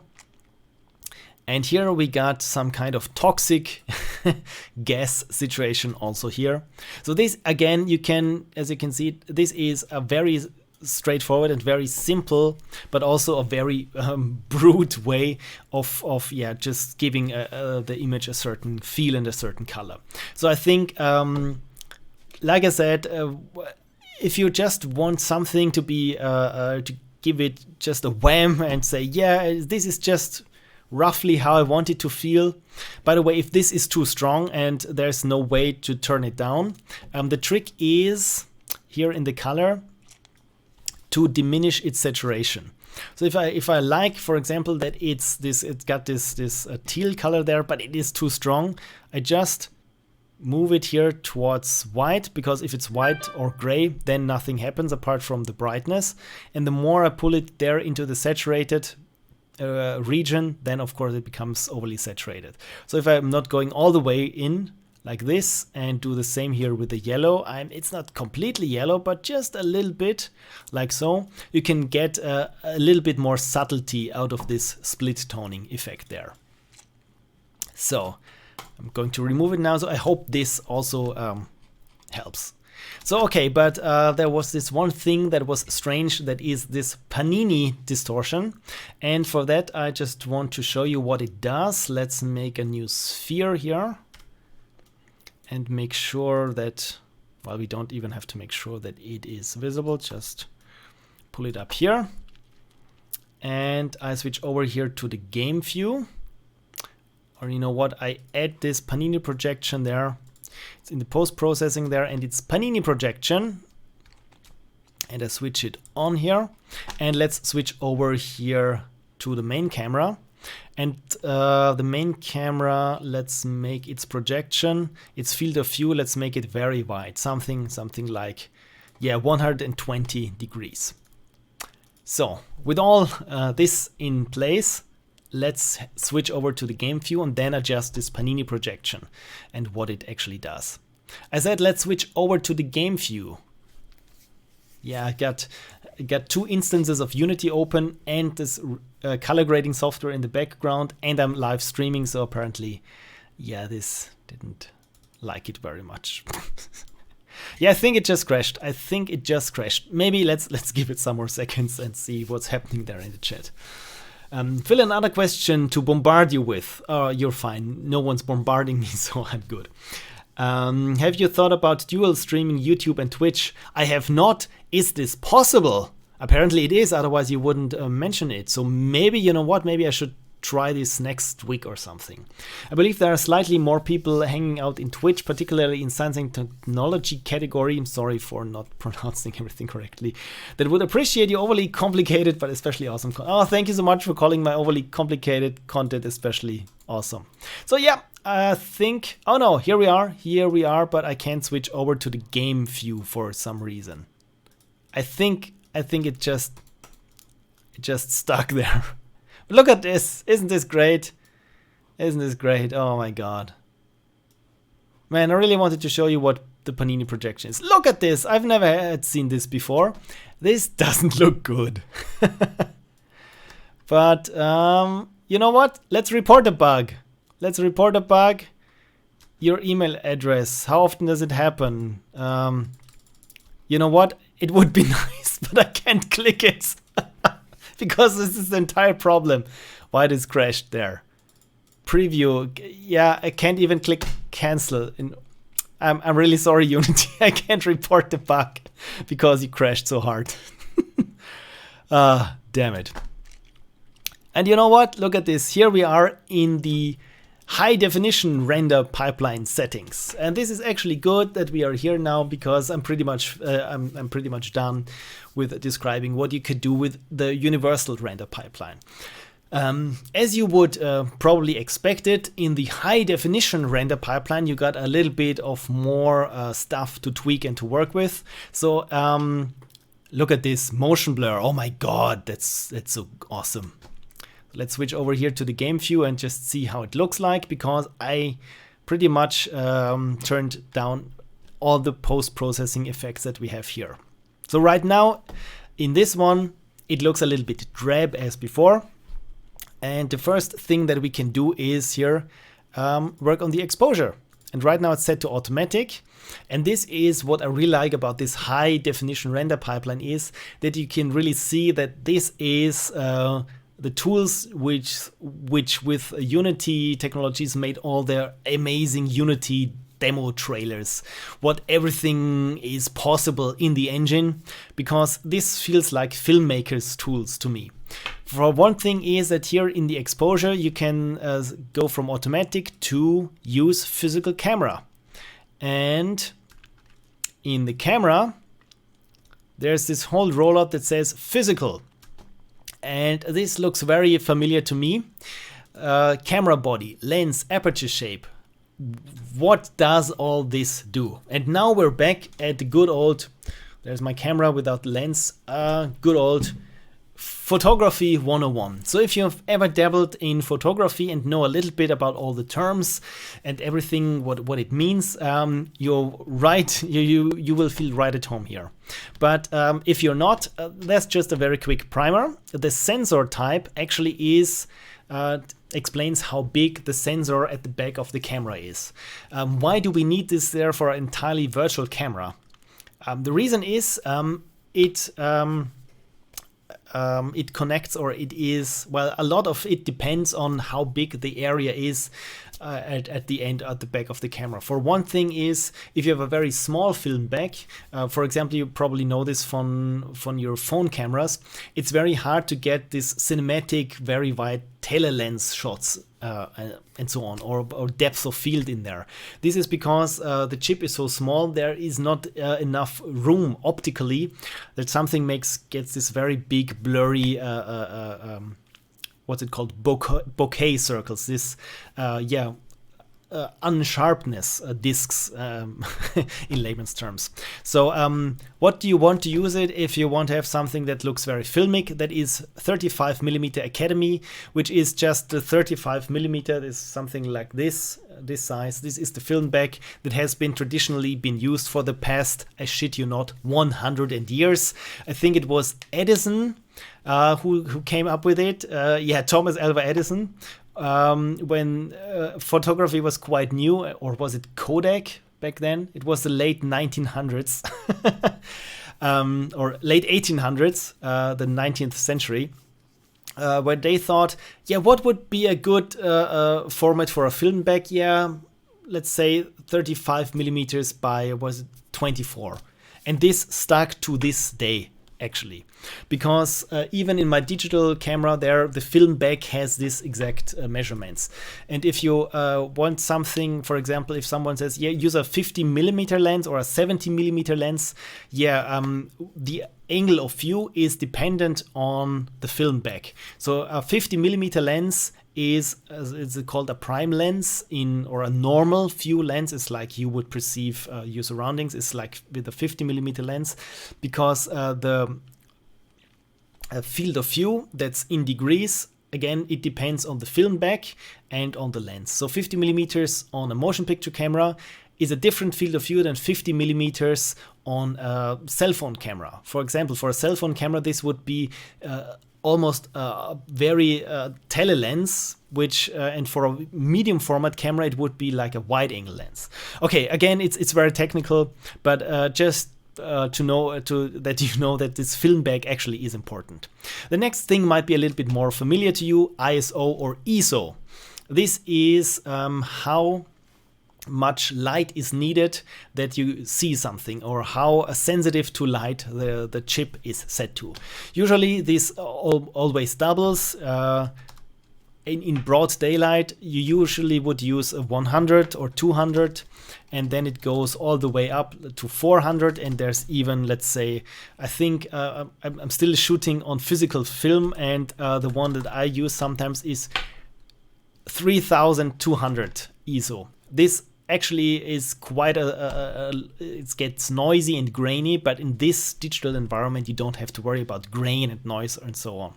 So yeah, what to pick? In standard, it's set to, I think, 200 ISO.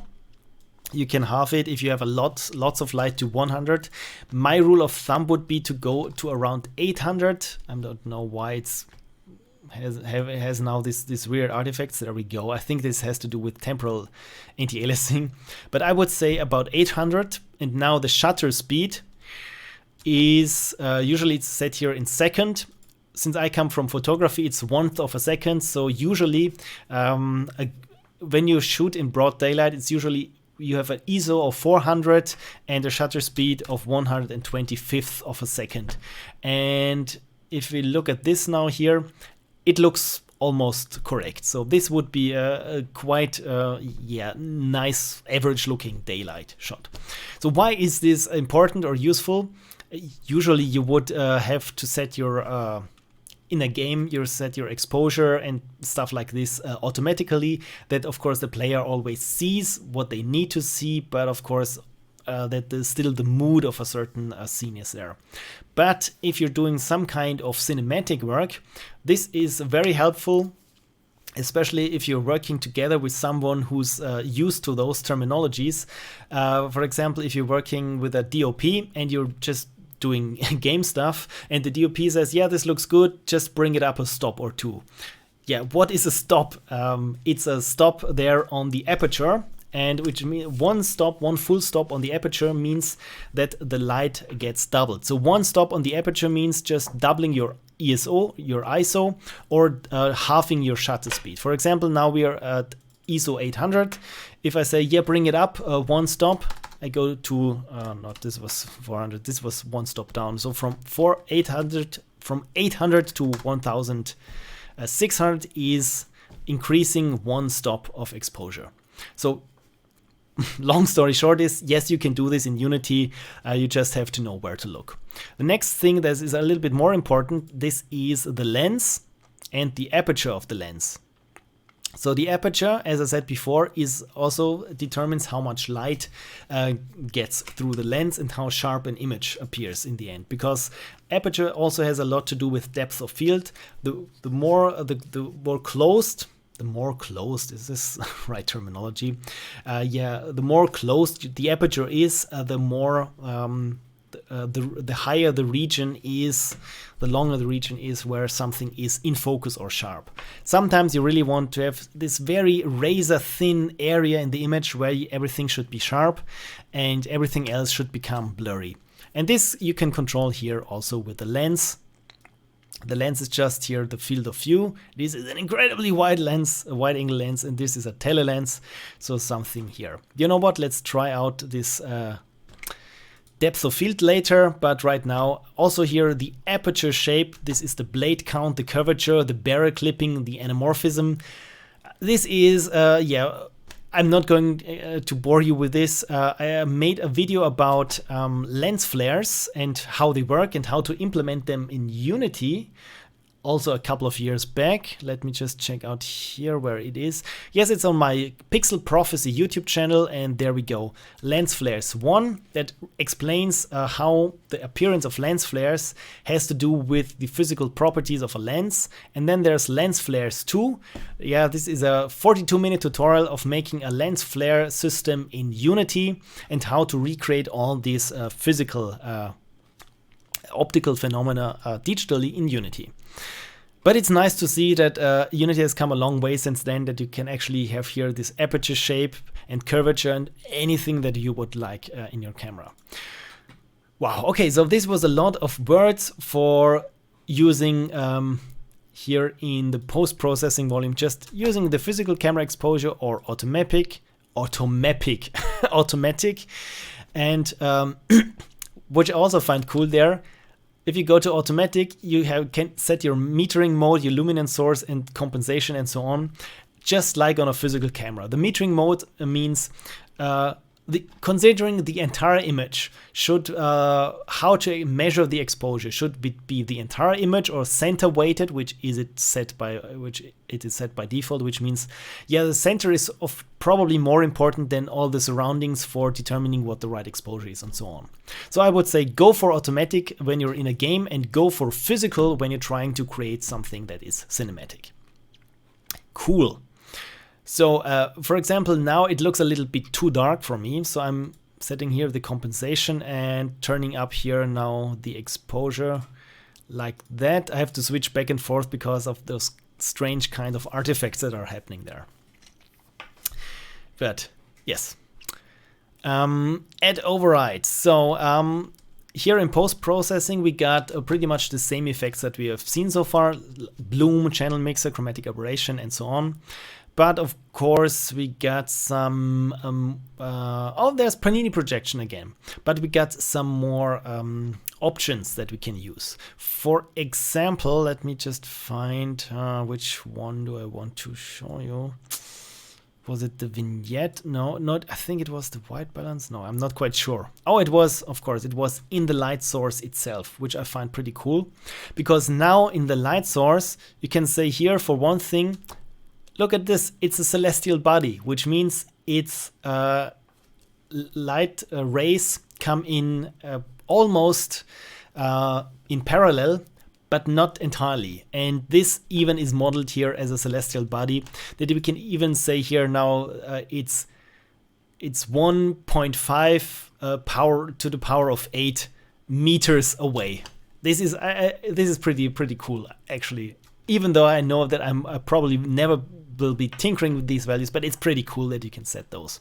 What's also pretty cool here is that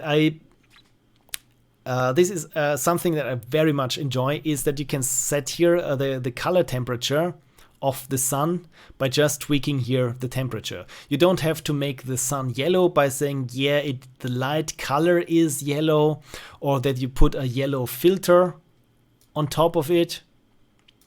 No, you can really say, yes, the color actually has a certain temperature that is in Kelvin.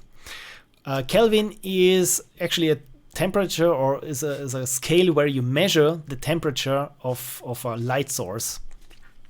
Usually there's this saying something around 6,400 is daylight or is white, or 6,500 is white.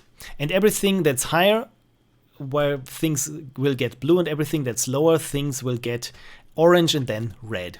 Why is it called Kelvin? Yeah, this is a good old remnant from physics and optics. I think this harkens back to the an assumed perfect black body, as it's called. And when you heat it by a certain temperature, it first starts glowing in red, very, very dim red, and then it becomes brighter red, and then yellow, orange, becomes white, and then the further you heat it up, it becomes bluish until it goes to ultraviolet. And this is where this Kelvin, because it's a measurement of temperature, this is why we use Kelvin. What would be interesting is if you could say the digital camera in Unity also uses a different kind of film back. For example, you have daylight film and you have indoor tungsten film. For example, tungsten is, was it 2400 Kelvin, is everything that is tungsten light. Nowadays we don't have tungsten anymore. We have LED lights, which can be anything. But again, it's cool that you can set it, and even can set here the intensity in lux. What the hell is lux? I think it's just like candela per square foot or something, which is a wonderfully American way of saying something is bright. It's candles per square foot. It's like bald eagle per apple pie. But again, it's the intensity. You can really crank it up. And the cool thing about this is that everything is physically correct. And why do you want to have things that are physically correct? Because no matter with your textures, once they look correct, they will look correct in any color environment. Before we had physically based shaders, and not only in games, but also in digital visual effects for films, we pretty much used to do, yeah, this looks correct under this lighting situation. And thanks to physically based rendering, where we can really use photographs or sky domes where the sun has the actual luminance value, everything else has a correct luminance value. The materials themselves are physically correct because it's not that processor intensive nowadays to calculate. Everything has become a lot easier. You only say albedo, roughness, metallicness, something like this, and you're pretty much done. Yeah, this is very cool because now you only have to set things once, and you can even have them interplay with real footage. Should you know all the camera data, the lighting data on set, for example, you can even do visual effects theoretically with Unity. Okay, again, I'm getting carried away. Let's go back. But let's say the intensity is set, was it 3000? There are strange artifacts there happening, so I always have to switch back and forth there because I think it has to do with the temporal anti-aliasing. I think this is it. Okay, so I don't quite remember what I wanted to do in this because we've pretty much went through all those components in the post-processing, also in the universal render pipeline. But maybe I can find something where there's a little bit more to it. I think, yeah, the chromatic aberration, like I said before, in the other one, where you could really see how the image would split up into the 3 color channels if you cranked up the intensity just high enough. And if we do it here now, let's crank up the intensity. It looks much better if I set the quality to high. You can still see here there's some kind of multi-sampling going on, but especially here, this looks much more realistic. Let's go in here and see how things look here on the antenna or on the chimneys there. I mean, look at this.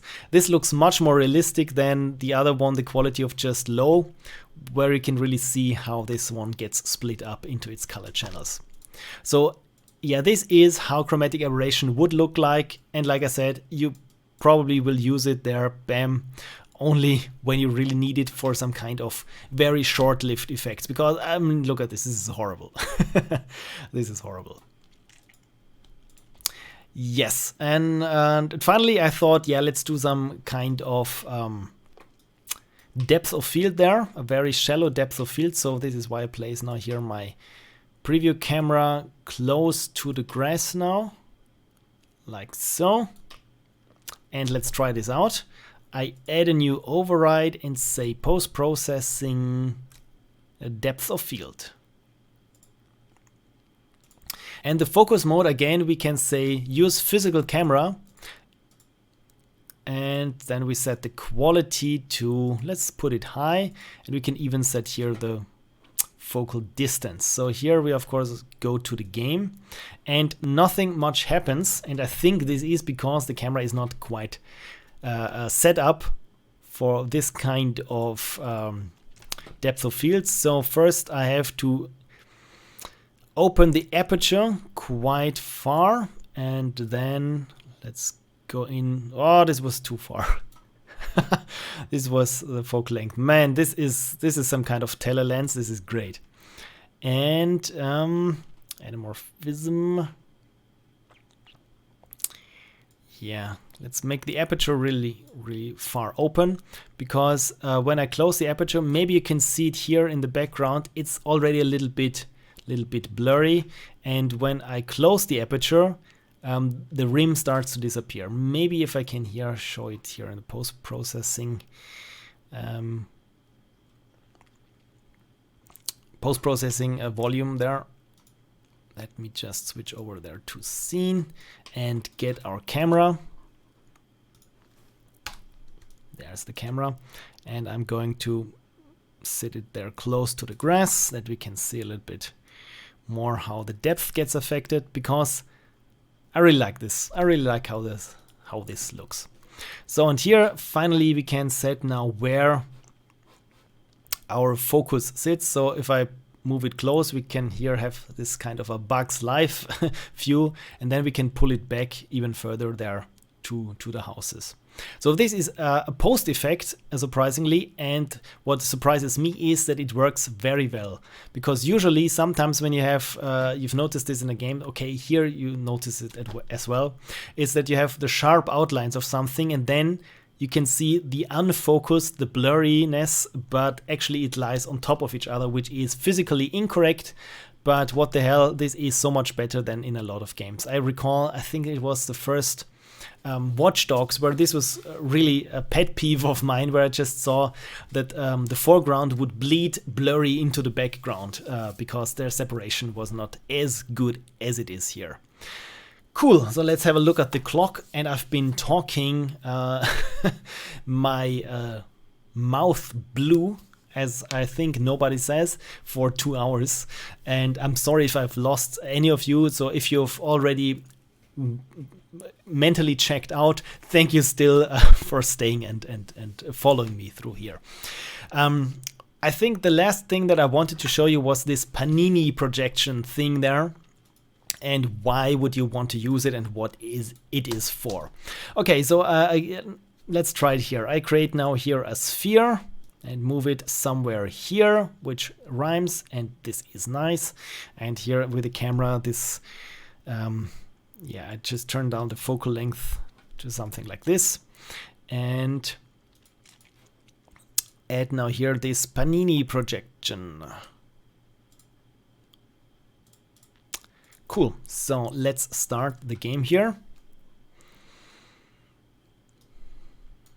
So there is the sphere, and oh my god, this is a horrible frame rate right now, because I've been using so many post effects there. Okay, but it's still running. Okay, so you need the Panini distortion for, let's make the focal length even wider, something horrible like this. And you can see here now what's going to happen with a sphere. It with a focal length of like this fisheye lens, everything in the middle looks okay, but there on the edges of your vision, things really get distorted way over what is what something would say. It's still cool. This came out completely wrong. Okay, so and the Panini projection does something like this. It's like a cylindrical projection, so everything gets distorted a little bit differently. But you can see, if I say here the distance is now set to 1/2, it scales up here what is in the center of the frame, and this might look a little bit wrong, especially if you come to it at an angle like so. But for something with a very wide angle of view, here, look at this, the sphere looks still spherical there at the edge of my vision. But the price we have to pay is that things feel like they come a little bit, yeah, it's like a a bulb that is coming through. Okay, YouTube says it's not receiving enough data to maintain a safe stream. This is probably because I'm completely overtaxing my GPU there. But I think this was essentially everything in a nutshell that I wanted to get across about this great way of doing post-processing in Unity. Because I've heard a lot of times people say, yeah, Unity is, it looks quite okay, but it's from its graphical fidelity, it can't reach the Unreal Engine by far. And maybe to a certain extent this is true, but with a lot of thought put into it and lighting and a little bit of fog and color correction, you can get a very good look with Unity and belie its heritage that it is just your workhorse engine that gets lots of 3D objects on the screen, but not much else. And I think thanks to Blizzard and the insane amount of polish they put into Hearthstone, it's a lot of people have learned that Unity, you can make very nice looking images with Unity even in real time. Okay, so I'm starting to lose my voice right now after almost 2 hours. So let's have a look at the chat and see who is still there asking questions.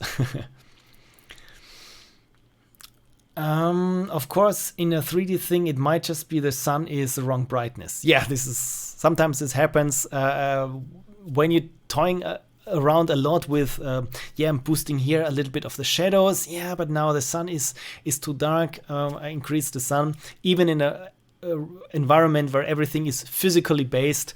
If you just tweak it long enough, you can mess things up for you as well. And then the only thing is to reset everything back, and then you realize, oh, of course, the bounce factor was set to 10 and it should have been at 1, and this is why everything looked weird. You can make things look weird and incorrect even in physically based rendering, of course, but in the end, if you want to have something that looks correct, or do you want to have something that looks interesting or has a certain style? And I think what I find most interesting for myself is something that is very stylized in a sense, but then has some kind of very physical and plausible rendering. Case in point, Minecraft, but ray traced. The light scatters around this completely blocky and artificial landscape in such realistic fashion that for some reason it looks very plastic and very malleable, even more so than it already is. So I think this is, man, I completely forgot where I was coming from. So you can mess things up even with physically based objects or rendering. By the way, have you used photogrammetry technique for recreating the scene? No, I have not. I used for this house here in Maya. My God, what is going on here? My mouse froze. You know what? Let's close this scene here because I have the feeling that this is clogging up way too much processor power. Oh, look at this. There's still Unity in the background. Oh no! Oh man, now I could click it apparently.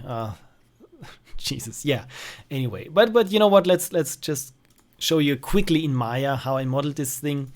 It took me 6 hours, and since I can't go out because of the current corona situation, but I had I think 3 or 4 photographs of this building, because sometimes when I go driving around I just stop or take pictures, or sometimes even with my phone. So I knew where this building was, and I knew that I had a couple of photos of different angles, well, not nearly enough of different angles for this building, but I just used it as kind of a guideline, the photos, and as a source for textures. And then everything was just going back and forth to Photoshop and getting from different photos certain aspects. Maybe the doors would work from another thing, and so on. But overall, it was just done, as we say, eye times thumb. The only important thing is, if you model something like this from a photograph, is that you get your digital camera, there we are again, set up the correct way. So let me just show you quickly how this looked. There we go. And the important thing is, as you can see here in the background, this is the image plane, which I used as a reference. And if I look now through this digital camera, I'm switching here now between the physical model and not the physical, the digital model and the actual physical house. You can see I'm not really close to it, but close enough that it appears like it was the same thing.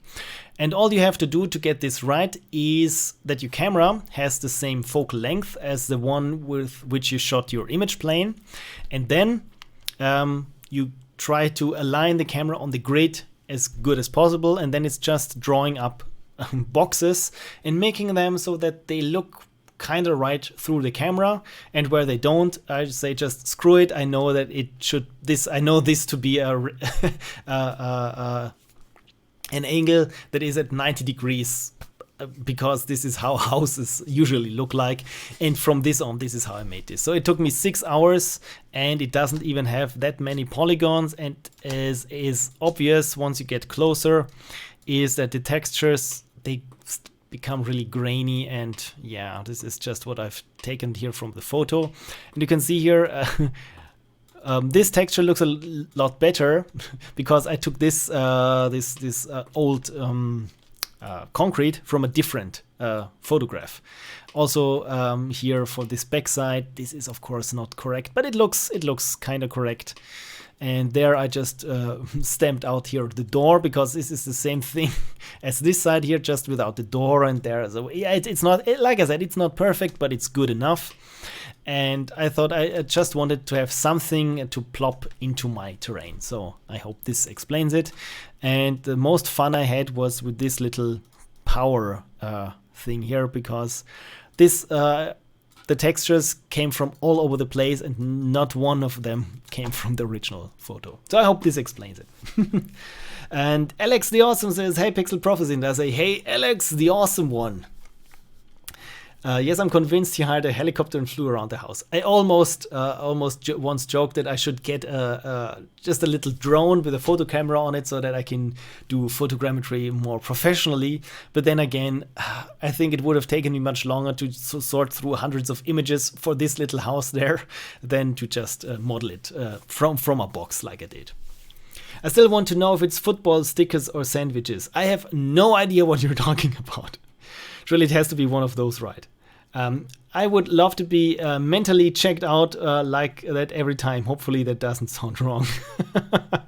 It's okay. I don't quite understand where you hearkening from or where you're referring to, but I hope with all my babbling and rambling in random places, I hope I managed to stay on track enough that I'm not have been losing too much or too many of you dear viewers. So thank you so much for still sticking with me. And Frank Gevert says panini. All right, panini stickers or panini sandwiches. Actually, I used to study art history for a bit, and panini, I think this is where the name comes from, is from a Italian, of course, a Renaissance painter who painted a lot of big architectural spaces in Rome back then, but as it was in the Roman Empire. And the Parthenon or Pantheon, I always confuse the two. The one that's not in Athens, but the one that's in Rome. And he painted it in a sense that it felt like it was this very wide-angle view of something, of this dome, but all the lines were very rigid and very rectilinear and everything. So everything was very neat and constructed. And I think this is why this algorithm is called the Panini distortion. I could be wrong. Maybe it's just someone who liked to collect football stickers and they thought, this is the algorithm I came up and I call it Panini because I like the stickers or the sandwiches. Who knows? Okay, so yeah, I've been talking for 2 hours and 7 minutes. Let's switch over back to the full camera. It's me, but in big again. And let's see if anyone is still in the chat having a question or a remark or anything while I enjoy a sip of unicorn water. That came out wrong.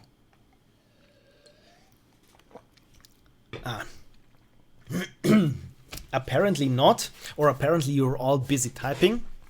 So to bridge the time, I just say how I have been the past week, because man, the current situation with this whole Corona thing is wild. It's something that we've never thought it would be possible, like a complete lockdown of half of Europe. But apparently it's in effect now, and we're all in it. And it's still, it feels strangely real and yet surreal at a certain point. But what's interesting is to me that I'm usually used to working at home or working at night, or even when I'm at work. I also work pretty much in isolation at home, so it's not so much different for me. Same for my wife. We're just very indoorsy people. But the fun thing is that actually we have to go out and work, which is weird. My wife, mostly because she's an editor, she's cutting segments for the local news. So she has a lot of work nowadays, because there's just, everything changes in hours, within hours. And they tried really hard to have some kind of lockdown where all the producers would have their own building floor, and the editors would sit on the other floor, and they only communicate via intercom or phone or writing, but it hardly works. So this is, man, if we get infected, it's probably because from this weird situation. And as for me, I also go to work, but I work only night shifts, and pretty much everyone else at work is doing home office. So I just go there, no one's there, maybe there's just one security guard there sitting in the lobby, as say hi, and then for 8 hours I don't see anyone else, and then I go home. So it's a very strange situation for me. Yeah, so what's going on in the chat? Giovanni Paolo Panini, Wikipedia tells me. This sounds about right. I have no idea if Giovanni Paolo Panini is really his name, but this sounds legit. So if you've just made this up, it sounds very plausible. Congratulations. And polyethylene glycol says, I broke my toilet having to use the kitchen roll instead of toilet paper because that sold out. That has been the biggest problem. Oh my god, this sounds horrible. Calling a plumber in this situation. Yeah, everyone says, yeah, why do people hog toilet rolls when you could use tissues or kitchen rolls? And because it clogs the toilet. Everyone says, yeah, don't flush your used tissues down the toilet because it clogs it. And when do you don't want your toilet to be clogged up? When there's a lockdown and something going on like this. So, man, you've probably been through the worst of it. So I hope things are getting better for you. Hanging out in town, which is sad. I keep seeing people in there in parks congregating and hanging out of town, which is sad. Yeah, I don't know. For some, the message, it boggles my mind why not everyone is doing their best to protect the others. Most of the people, the young people think, yeah, it's probably not going to affect me, or even if it does, it's going to be a very mild case. But the thing is, you never know, and you probably don't know how many other people you infect, and it's all this snowballing effect. And I think the worst of all this virus is that it really takes 2 weeks to know if you're infected or not. And 2 weeks is something that the human mind cannot process easily, because the duration is just too long. If I ask you, where had you been today, 5 days ago, you probably know it. When I ask you, where have you been 10 days ago, you really have to think, and you probably can't recall it without going through your calendar or something. And I think this is why this whole thing spreads so hard, because it's really hard for people, even here, it's probably hard for people to stay indoors for 2 weeks. It's okay for 1 week, maybe, but 2 weeks, man, I want to party, I want to meet my friends, I want to see all the people, I want to go to choir practice, who knows? And this is really hard. I've heard that the police in Vienna had to break up like 20 parties over the weekend because people were celebrating those big Corona parties, because they didn't get the message. It boggles my mind why this happens, but all we can do is just see that as many people are sensible and trying to compensate for those who don't. And I hope that those who don't, that somehow they realize what they're doing, that they're endangering others, essentially. It was easier to look him up on Wikipedia than to make it up. I think this speaks to a whole generation. Toilet paper dissolves in water, kitchen roll doesn't. God, those YouTube emoticons look terrible. Yes, they do. Man, those grinny face of YouTube. Google, even on Google Mail, when emoticons get substituted for those Google blobs, it feels wrong. It feels wrong. My favorite set of emoticons is the ones on Twitter for some reason, and then close behind are the Samsung ones. I don't know why I have a favorite set of emoticons, but here we go. The main thing is infecting other people. Right, yeah, this was, I was having a cough the past couple of days, which, as I wrote on Twitter, it really spooked me. But I think it was just a nervous cough or something that I've developed. Because when I wasn't talking, or even when I forgot myself about that I was coughing, then it would just go away. But then it resurfaced again yesterday when we actually had to go grocery shopping. And I said, I can't go out because I'm coughing. But again, we needed to do our week's worth of shopping so that we don't have to go out as much. And this is why I still was lucky that I had a mask. And I had this mask bought like 2 years ago for, I don't know what for. It was for a bit that I meant to do but didn't. Just some funny little joke sketch for one of my postmortems. I don't know what it was, but I recall that I still had the mask, which was good, so that I could wear it myself and don't cough into other people's mouths. But I was always a little bit surprised by how many people were actually wearing masks. And I thought maybe not all of them were having a cough or probably spitting all the time, so maybe those masks would be better placed at some kind of emergency services. Because this is what personally freaks me out the most, is that there aren't enough masks and kind of protective suits for all the medical professionals who really need them.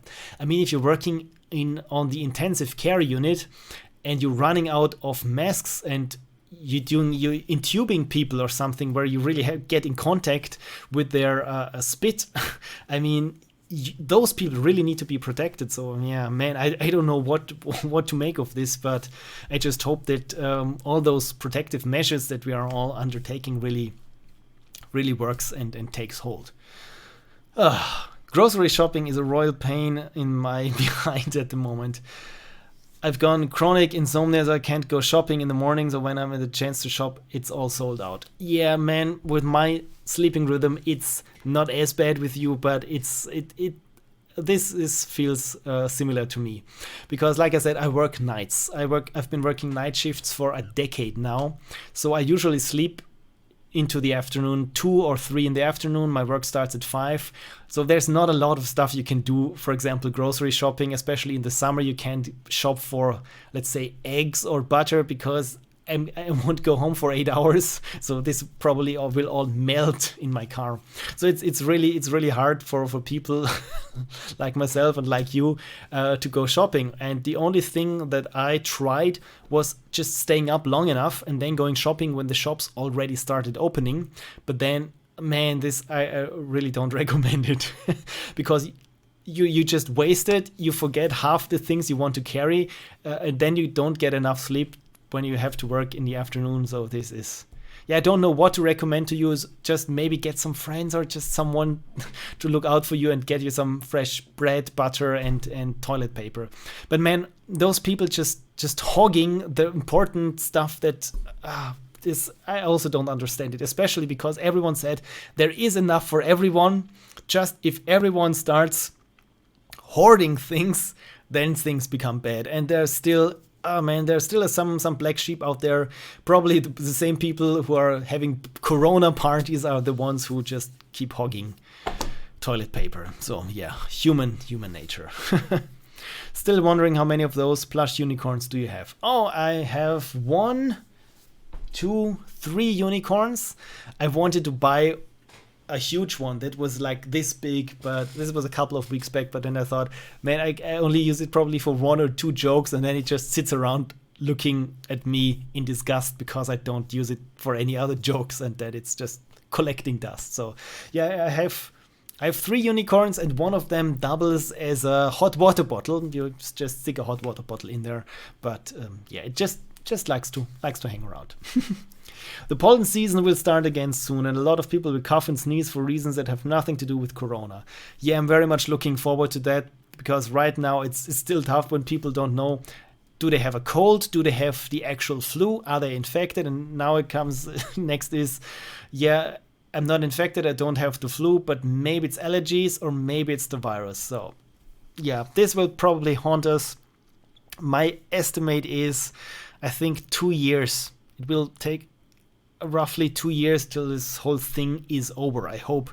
And I just hope that not many people get it and the death rate stays or gets managed, because we see right now what's happening in Italy, what was happening in China, what's happening now in Spain. And this is really scary, because the thing is, as we all know, it's not it's that threatening, but it really starts getting problematic when you can't breathe on your own. You need some kind of machine to be hooked up to, but you don't get it because there are too many people at the same time having to be on life support on things like this. And this is really spooky. So yeah, man, I don't want to end the stream on this harsh note, but yeah, let's see another thing in the chat here. Hope you don't drive that tired. Driving while tired is dangerous. Yes, it is. I almost had an accident once, because when I was doing my civil service, I had to drive like 30 kilometers each day from and to. And at one point I realized where I fall asleep for 2 seconds or something. And this spooked me so much that I vowed to myself, never again. So when I'm driving and when I'm sleepy, I know when it's too much, where I just pull over and sleep for half an hour and then go another 30 kilometers. And most of the time I'm back at home. But I've once had a drive in the midst of a snowstorm a couple of years back from Vienna to Salzburg, when it was really snowing, and I was completely tired, and it took me the entire night. It was like 6 or 7 hours where I just slept, went for half an hour, then had to stop again. Then I was snowed in. I had to scratch my windshield again to get it free of the ice and go for half an hour. And this is why I never drive anymore when I'm sleepy. Cases in Austria seem to be leveling off. Okay, cool. Cases at 3.2k. Cases in the isolation is having a good effect, it seems. I'm a little bit worried that once the average person realizes that, oh, it worked, that this isolation thing, so we don't have to do it or follow it anymore. But I think this is when things will skyrocket.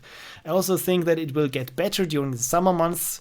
Then it will come probably back with a vengeance in winter, if we are not really adamant about it as a society that we can hold it off. And yeah, just keep the curve flatten the curve. This is all what we're here for, right?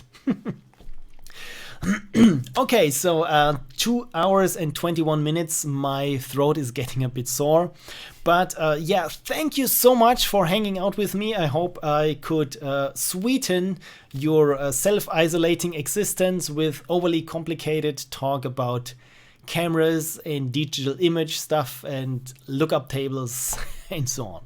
So yeah, it was really nice being able to talk to people, even though if I don't see you, and I've been looking into the camera, and once I start overthinking it, I will become overly conscious that I'm just sitting in a room talking to myself for 2 hours. So I won't go there. I just say thank you so much. Let's see, 5 concurrent viewers. So pretty much everyone who's chatting there is also viewing. So thank you so much for sticking around till the bitter end. Well, it's not the bitter end, it's just the water flavored end.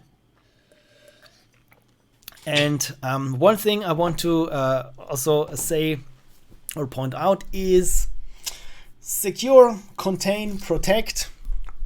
This is our job for the next month, and I've never have been wearing this SCP Foundation shirt where it was as current as it is in the current circumstances. So yeah, again, thank you so much, everyone. Thanks, Frank and polyethylglycol. I really have to look it up what kind of molecule this is. And Vitaly and everyone else who has been watching or lurking without writing in the chat. Again, thank you so much for sticking around and hanging out with all of us. Somehow we will make it through this. I'm very positive. And I still got a little bit of coffee there, so I'm fine as well. Don't know what to stream next week, but maybe I will find something else. I've always found something to stream, so yeah, let's find the right clip there in OBS. Man, I'm still surprised that the whole stream went pretty much without a hitch in terms of up rate and speed limitations, because everyone's right now probably watching Netflix. So, okay, finally, again, thank you so much for watching. Have a great week.